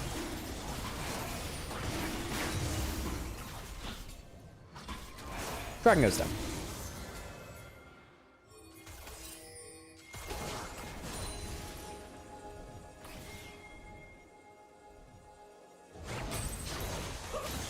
And another turret being pushed into W. I guess they could pull the man drop. I just don't think it's that valuable. Okay, combat flashed away from turret coming, teleport coming through. Karis on the flank, spotted out by Kanavi. W gets some defensive. There's a Mikhail's onto 360. He takes a lot of damage actually, but Chris, oh my god, another great hostile takeover. Karis hand shook into death. And that's the trade deal he really didn't want. Triple knockup from 369, and the whole team evaporates. WE, well, might as well call them Underworld Elites at this point. Taken down the River Styx by Charon, the Scion. 369 at the helm of that boat. Turret goes down. It'll be an inhib afterwards. Absolutely out macro. 24 minutes into the game. This is the game, folks. This is the game. WE are going to lose to top esports in around 25 minutes. 10 seconds left on Vampire and Taeyun. It's not going to be enough. This will be under 25-minute victory for top esports. Massacring WE on their comfort composition, showing truly the level between a top team and the rest of the table. A 25-minute win. And that was with not the best early laning phase from top esports bot lane. From a mistake here, you know, with that ultimate from 369. That was not close at all. Not close at all. Crisp. Oh, that's nasty in terms of actually hitting the immobile Ashe in the backline, though. You don't have a Braum to block that out. Now the Braum ban makes more sense. 369 saying, okay, I'm going to take the Ornn. Yes, the Renekton wins the early lane, but if you don't get good value, I'm going to massively out-teamfight you. Also, top ES was needed the engage, bluntly. They needed the engage. The engage which they had was Silas ultimate steals, which are a little bit tricky sometimes, because you also need to be doing damage on that champion. So, WE, good early lanes. You have the Renekton, you have... Well, in isolation, good early lanes. You have the Ashe and you have the Renekton. They're normally very good. However, on the other side, the Ezreal Karma, very strong. Kanavi on an absolute powerhouse in early game champion too, and the Shin's out. And I feel like they scale much, much better than you. You don't have the same kind of long-range engage tool.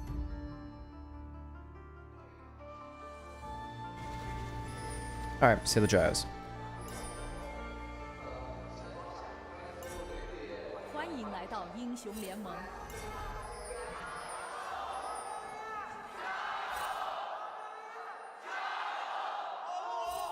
敌军还有30秒到达战场，碾碎。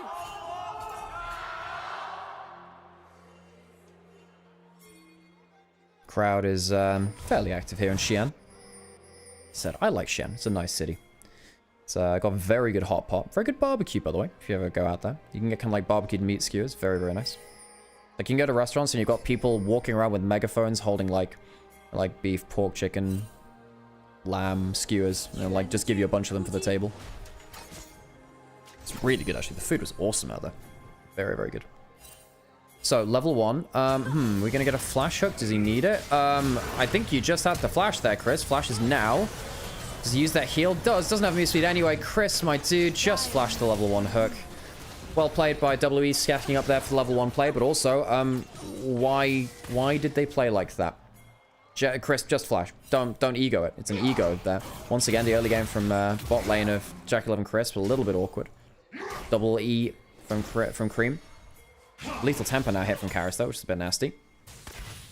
Okay, Jackalow decided to stick around on bot side, and the turnaround's going to come through. Remember, there's no heal or... Hang on a second, does he try and kill him? Back he does! Jackalow should have been easily killed there. Gets one back, because Jackalow spots the angle. Lucky for Jackalow that he gets something back, because it's a horrid set of mistakes from Jackalow and Crisp in the early game. Crisp, MVP of that game 1, I think he was, but... Mistake from Jackalow and Crisp, not flashing the hook level 1, overstaying in the bot side, allowed to walk around through the tri-brush. At least Vampire made the mistake of overstaying in the 2v2 afterwards. Jackalow had no E. Flash was used to secure the kill. No minions taken by Jackalow, by the way. Gets a few now.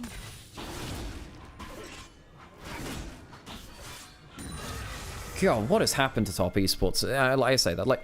Top esports are still 12-2, but this team is still not immune to mistakes. Kanavi, level 3, going top side. Been very bot side focused in recent weeks. Does this need to be a flash away from Cube? Needs to stay away from the wall. Doesn't matter. He wants to give it over to Kanavi. 369 choosing not to take it. Interesting.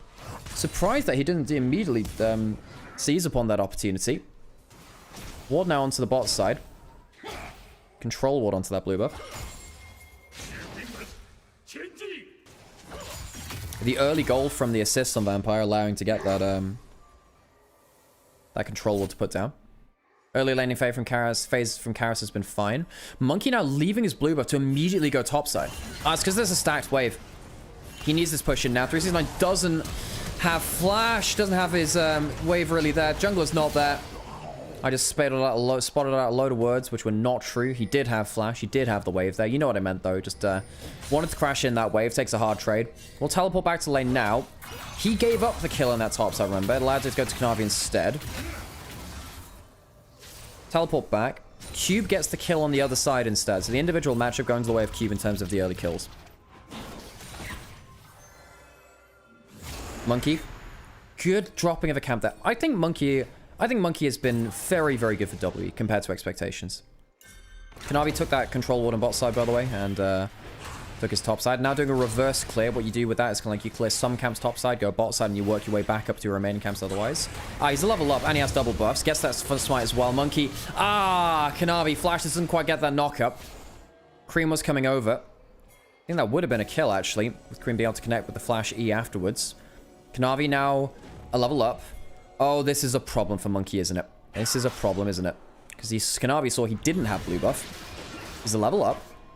Monkey, a bit of trouble here. Now, Kanavi doesn't have flash. Cube has full rage. Monkey.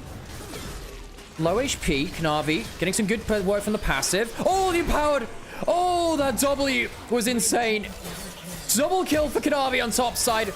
Fighting the bot side, Taeyun going very deep to get that kill. Trying to body block now as Vampire is... Jackalow gets the E on the wrong side.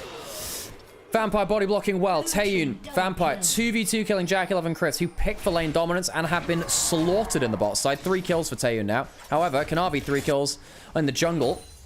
Mistakes by the bot lane.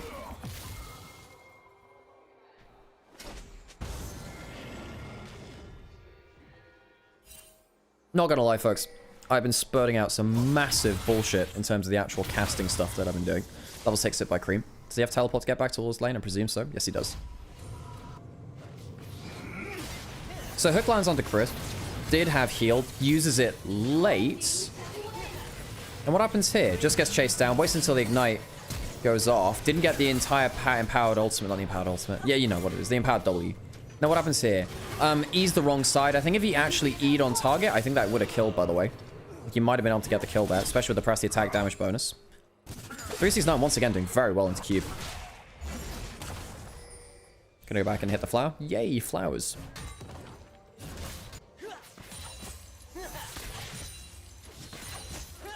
Just fist fight for the whole game. I can get behind this. Hell yeah. I think Vampire's Nautilus is probably his best champion, by the way. He's been doing very well on that. Used to think it was either his Rel or his Alistar, but I think Nautilus is probably up there. I say that partly because, like, some of... Hang on a second. There's a chance that Karis can sweep him back in. I say that because Vampire's Nautilus has looked horrific at some points. You know, hooking... Missing hooks, hitting the wall next to the target, and ending up in melee range and killing himself, basically. He's been very poor on that front. Good knock up for 369. Double brittle combo. Level 6 not hit by cube yet.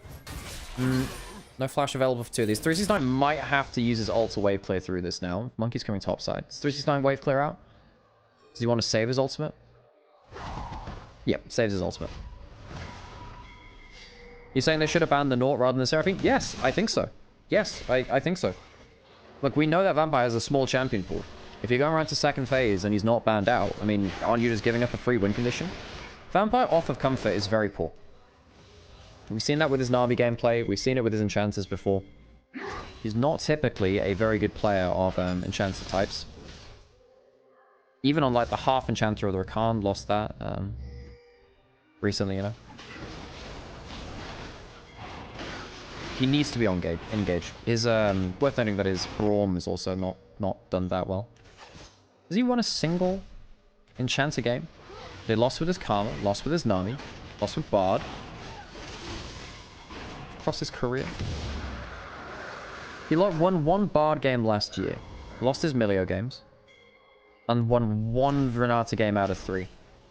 He's got a very poor enchanter win rate. Hang on a second. Cream does have the ultimate. Spots out Karasi. Ooh, hits it. Macedonian Warfare a possibility. Needs to be careful now to do exactly that. Can walk out though. Gets that ultimate. Conqueror stacked up. Arrow. Missing from Taeun. Important. No ultimate that time onto Karis. Doing spooky. Robs have now spawned. Karis no flash, no ultimate. No Ash Arrow either. Cream can't steal. Cream. Is he going to get impaled? Uses that W. Needs to save that E to get out. Does Stu. Have Ornn ultimate. 369 was saving that. Wonder whether Cream should have just picked up all of those fruit there actually instead. It does now. Walk shot. Teleport behind them. Coming in from Cube. One grub already down. Second one coming. Teleport from the Renekton is completed. They don't see it. Ornn comes through. He's not going to be here in time. It's not going to be here in time. Karis, no flash, no ultimate. That's a dead Azir. And WE... I mean, against BLG, for instance, when they played against them, they took very good fights around the grubs. Not here. Not here. Was it NIP? That was NIP, actually. Oh, no, even though W did that too, actually, although they lost that game. Cube teleported, got nothing done there. 369's had an exceptional series again, actually. He's been playing very well. Powered W onto it. Nasty combinations coming through from the Renekton. One of those champions where against tanks, you can just take those shorter trades over time and bully out tank matches because you have sustain when they don't. Often very hard to trade back against a Renekton in the short term when he has an empowered ability. Very nearly an E-predict there from Vampire. Flashes up the emote. Doesn't get it, but he was damn close. 1,000 gold ahead in the bot lane. Taeun very nearly to the Yuntal, realizes he can be a main carry. Xin Zhao's kind of spooky though, isn't he? And I think that top easels have the tools to really threaten Taeun. He has Ghost and Flash. He's, and of course with approach velocity, very, very good at chasing down plays. But if he ever doesn't have Flash, the fight is very hard to play for W. Ornn on top of it, instant kill. Full Sunfire completed from 369. Can do that with the Ornn passive. Complete things in lane. Karis getting W'd on there. Cream maxing the W. Sometimes you go towards that Q max into range matchups because it gives you much better wave clear. Good poke as well.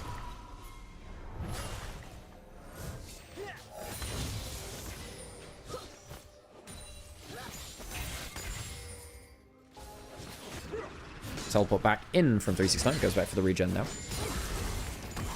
There's a... No, the ult's not available for 369, but I was thinking there's actually a chance you can stop him from backing there. On with that is nasty. Steals the Azir ult. If that chain had hit, would have once again thrown him back in towards Kanavi. Vampire takes a good chunk. And Chris will clear a ward. Tonight on bot lane. Chris clears a ward. Kanavi hits a blast cone. And Cream looks to dive Karis. Well, person who can drive this Azir ult is not the Stig, but he's his Mage Seeker brother. Cream, I guess. Is he going to be started out recalling then? No, okay, safe recall. In the pocket of Fog of War.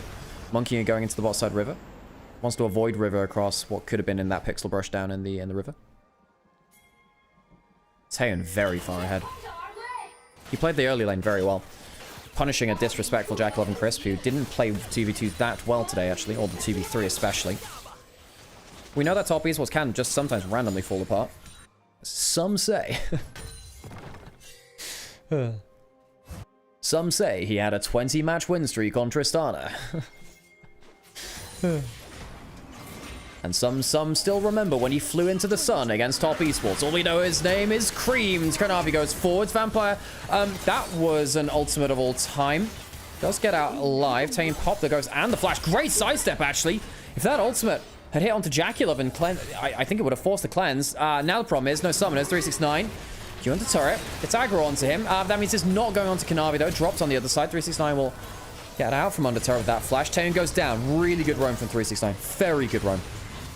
Cream now coming up. Doesn't have the Azir ult anymore. Ornal coming through. Oh, Monkey flashes away. Vampire lucky to live there too, I think. Positioning was okay. So, kill quickly coming through. Teleport now back up towards the top side. Not back up towards the top side, just tap side in general from Cream. It's ahead of gold compared to Karis. The macro much better from WE again. Much better macro. I think WE, you know, they're good enough to snap engage onto people out of position. I actually think Kanavi can fight this, by the way. I think that we need to be very careful. That is a very scary Shin's out. But yeah, W have been schooled in macro today. I don't think their vision control has been good enough on the whole. I think that their laning phase hasn't been bad in bot lane. I think, well, okay, it wasn't great in the first lane, actually, the first game, but then they were counterpicked, so I suppose you could say it was alright. Dragon's going to go up to the side of WE, evening up 1 for 1. Jackalove's still 1,000 gold behind. Really struggling in the early lane. Chris and Jackalove disrespecting the level 1 very heavily. Struggling to stabilize after that point. Oof, there's a lot of damage coming through, actually. Yuntal gives you that increased attack speed when you first go into a combat with enemy champions. Ornn. No ultimate. Could go for a dive here. They have the Dominus from Cream to get extra value. Get some value in there without taking turret aggro. Misses the E this time. Cube trapped under turret. 3 grubs on top easels means the mice can come through. Teleport towards the other side of the map now. Is this going to be first turret? I think it is. No one's going to be there to wait for this. The first turret's going to go to the side of WE. That'll be the feats of strength for them.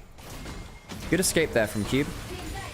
Pushing in the mid lane too. They don't have grubs. They're just pushing better here. Cream will take solo top turret now, though. And I think the solo gold over towards Cream is kind of scary for WE. He has a lot of very good ults to use. The damage which the Silas can do in these kind of games is kind of insane.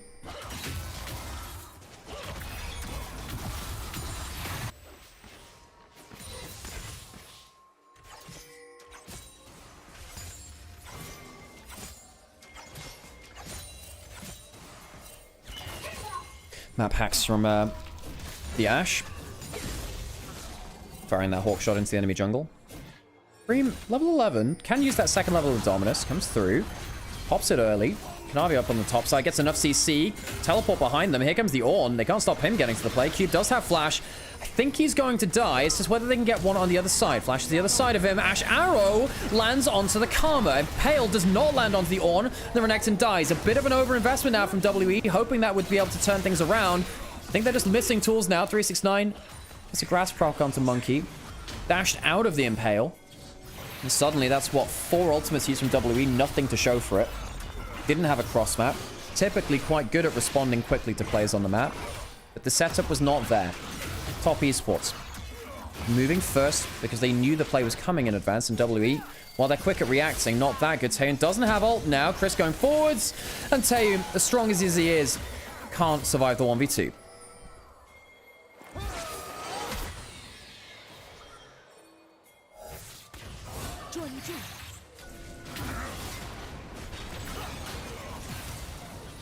Vampire hooking into the brush. Not getting that much done, sadly, for him. Stealing the Impale. Gets the one man. Not that great. Drag back into the... I don't know really what you were thinking there, Cream. Tower goes down, but I feel like Cream's death was utterly unnecessary. Monkey punishing, driving him back into the wall. Now, if the Impale had caught Monkey as well, maybe that would have been fine, but very greedy and ambitious there from Cream. Goes down for his first death of the game. Is there anything to take on the other side? I suppose it would be a return of the mid... A Vampire Classic. Flashing over the wall for no good reason. Has Hex Flash, I suppose. But, feels a little bit like that one's going to be wasted now. No Flash ult opportunity. Brettle proc coming through. Great zoning off by 369. Very tanky at this point in the game already.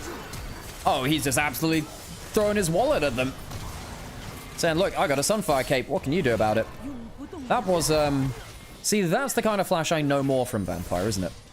The rest of this split largely been quite good, but if you've not been acquainted with Vampire, he's not someone who does this uncommonly. He does this every so often, you know. It was, left a lot to be desired there, it did, didn't it? 369 is only 300 gold behind against Renekton, and that's a bad sign for WE. Much like what happened in the last game with the Sion versus the Yorick. Cube wants to be on the tank side of this matchup, but 369 has been given blind pick of tanks, and I think that WE have struggled to allow Cube to be useful. Macro has been much worse. Kanavi is 4 kills, jumps forwards. It's a bit of damage. The Black Cleaver means he is actually a damage threat now in 1v1s. Very much that. Blue buff taken. But look how far back W have to play to be off of vision. There's a whole line across the middle of the map going into their jungle, which allows top esports to spot them out. W lands.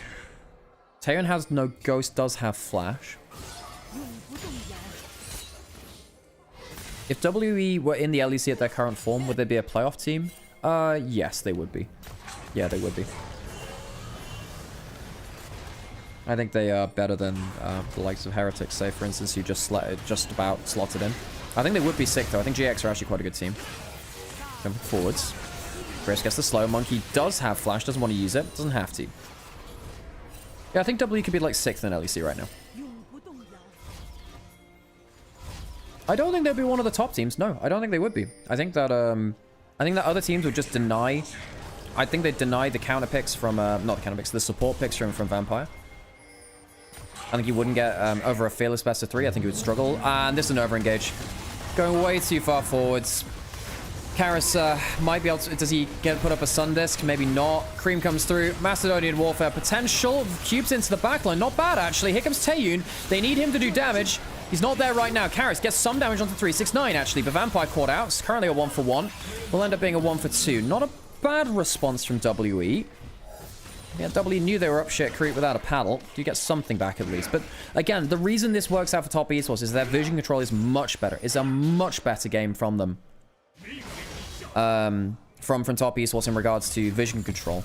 WE have never been able to see the play coming in advance. I think that Monkey and Vampire have been destroyed in terms of vision control. It has not been close. Not been close at all.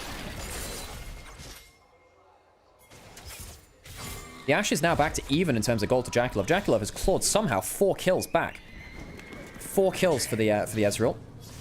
And suddenly the Ashe, who had such a big lead, no longer that scary comparative to where she was. Great double knockup for 369. 369 by far my player of the game so far. Incredible engaging play. Look, Cube's trying to delay the pincer action. Cube likely knows he's going to die. No, he knows that. However, he's trying to buy time for Taeyun. He's trying to stop the encirclement coming in of his other teammates. I think he actually makes the right choice here. Just not enough damage on the table. Not enough. They didn't see the play coming far enough in advance. They walked into the trap. The Taeyun clear Yeon. Yeon's really good. I think Yeon's really, really good.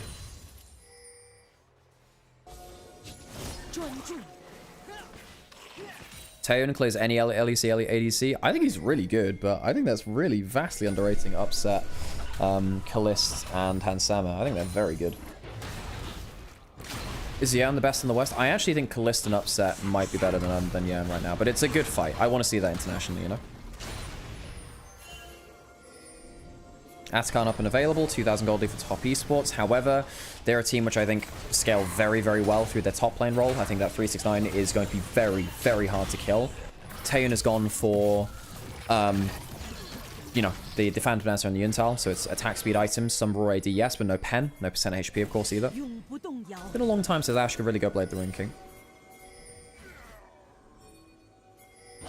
Karis would have to be the one to kill 369, really. Not likely to happen easily. Bliss is the only Western ADC that can compete with Asian ones. I mean, I think that's vastly look, Upset, I think, for most of this split, has been the best AD carry within Europe. I think he's been fantastic. I think Upset has been, if he plays on this form internationally, he can compete with him. And he has done before. Atacon started up.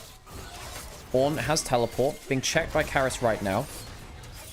Karis also has teleport. Jackal Crisp, wave clearing mid lane.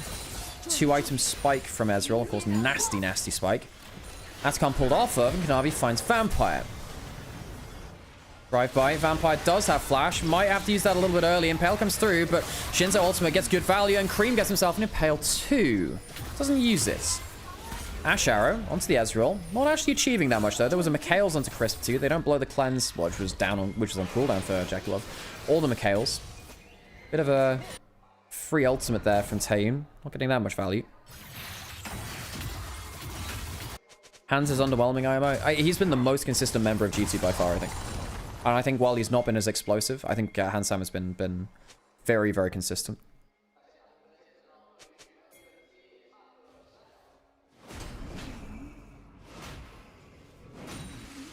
My dream Western team is Kana-inspired Caps, Yeon, and Mickey.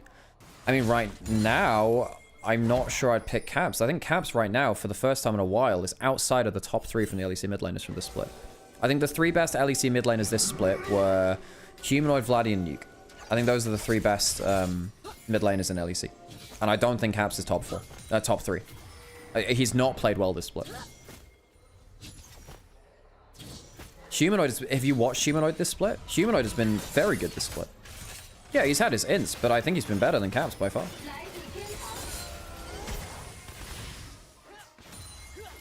Like, Caps is definitely not in the top 3 for me. I think he's struggled.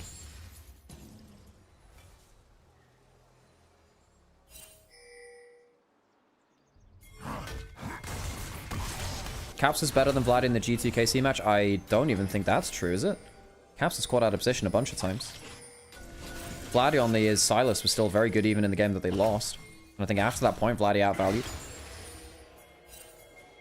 Atacon still up and available here in this game, though. Top esports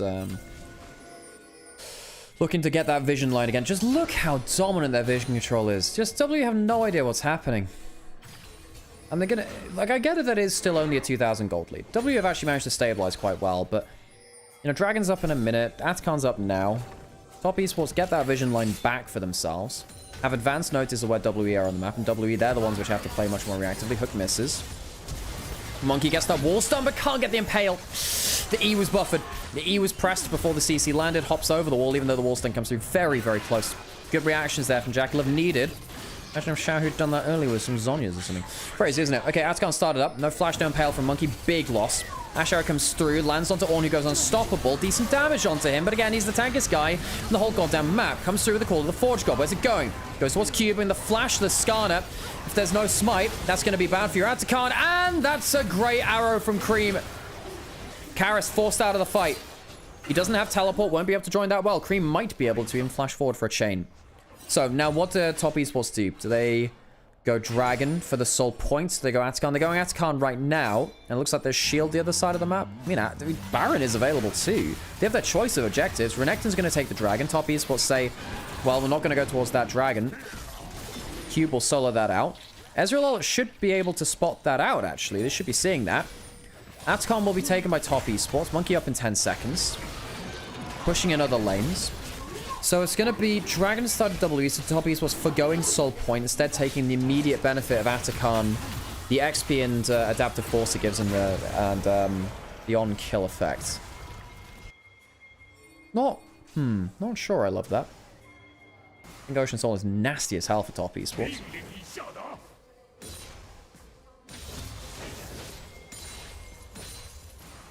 Caps was very bad in regular season last year, but we stomped Fnatic in every final. But then you look back to Winter of this split, right? You look back to this year, and he was worse than Vladdy. Vladdy outplayed him by far in the finals. Vladdy was by far the best mid laner in those finals.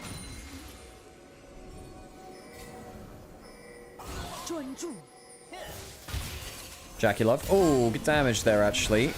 It's through the Celestial Opposition. Oh my god, Vampire.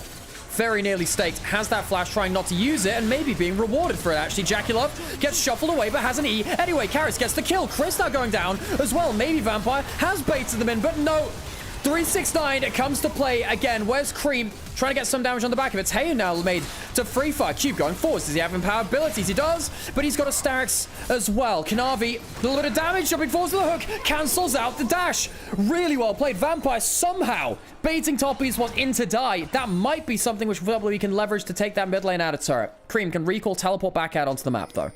I have no idea how Vampire survived through all of that. I thought he was going to be completely picked off for free. Not to be the case. Well played.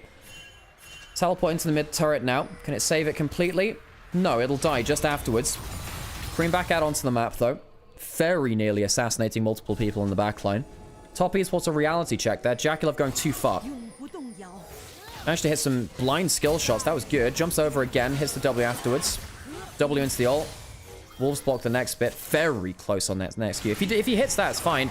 Slow on the reaction with his flash this time, though. Takes a lot of damage. No QSS on him. And then Karras gets the soldiers in place.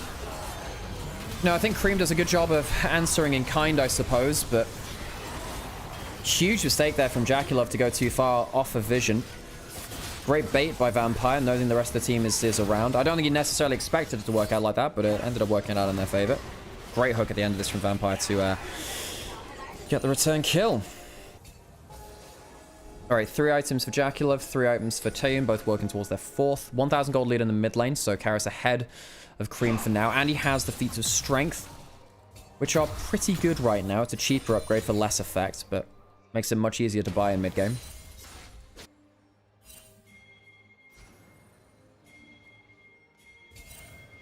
Vampire is so good, Hurley, you can't doubt this guy. Vampire is so bad, Brody, you can't doubt, you can't believe this guy. You see, I can say things on the internet too.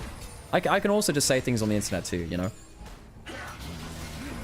Like, this guy has had an okay game so far, and it's on his best champion. However, even on his best champion, he's been made to look quite mortal against top esports a lot of the time. There's a flash on Monkey, who does have Impale. Kanavi uses his ultimate, actually throws Monkey back from that now. Not actually sure that's the best target to be taking. Flash knock-up onto Taeyeon, who doesn't have flash himself. 369 can't end up getting towards him as well. Taeyeon stunned in space light, but can't quite get enough value.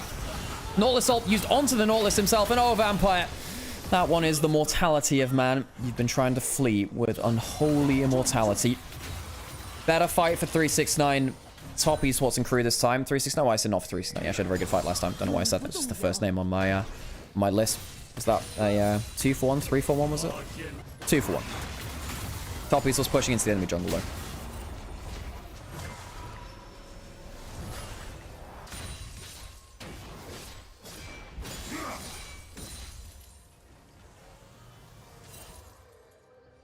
I can also say things like Knight is being carried by this BLG team. Yes, but you know that's a lie. You know that's a lie, and you wouldn't say such evil things. Cream could dash over the wall. 2 levels up on Cube. He's using his empowered abilities, and that's a bit of a problem. Doesn't have the Dominus either. Cream pulls that now. By the way, it does have an AP scaling on it. Gets control of the side lane. Cube doesn't have teleport. Dragon in a minute. So Cream will be able to push him towards top side. Now, Dragon is up, but Baron is also well, Dragon's coming up in a minute. Cube not having teleport and being forced out of the side lane means that W can't even push up that top lane to get vision control. Look, again, the vision control from top esports is so much better. WE have not been able to get vision at all. Now Baron's getting started. Teleport in coming through from the Azir. Karras is quite strong. Cream is spotted over the wall here. That might help them a little bit more. Ornn stunned, but does get the reactivation. No flash on Vampire. Can they take the easy kill? E in from Cream. Get some value there. Empowered ability from Cube now. No kills go down. Mid lane left open. Dragon spawning in 10 seconds. Top is not really finding what they wanted. And they lose the call of the Forge God importantly. Kanavi about to get his flash back up. Tane still no summons. Karis, no ultimate. Does have that Zhonya's. Hook onto Ornn. Not sure about that one. Why are you engaging onto the tank? Why did you engage onto the tank? Vampire might have just thrown the engage, which loses WE the game. Engaging onto the full tank Ornn, the tankiest person on the map. Top esports will claim up and completely wipe WE off of an ill-fortuned engage from WE. It wasn't onto Jackalope. It wasn't onto Cream. It was onto 369's Ornn. That might have just thrown the game. This was a very competitive game before that point. That has thrown the game. A poor engage coming through from WE. Cost them the entire team. Clean ace. Top esports will walk towards the Nexus off of a mistake from Vampire and crew. Couldn't turn things around. Top esports using that shielding from Karma to walk forwards, keep themselves alive, a demolish onto the tower, and a victory in just about 32 minutes. A little slower than the last one, which is under 25, but WE forced to 5 and 10. Again, the gap between mid-table and top-table team very much shown here in this series.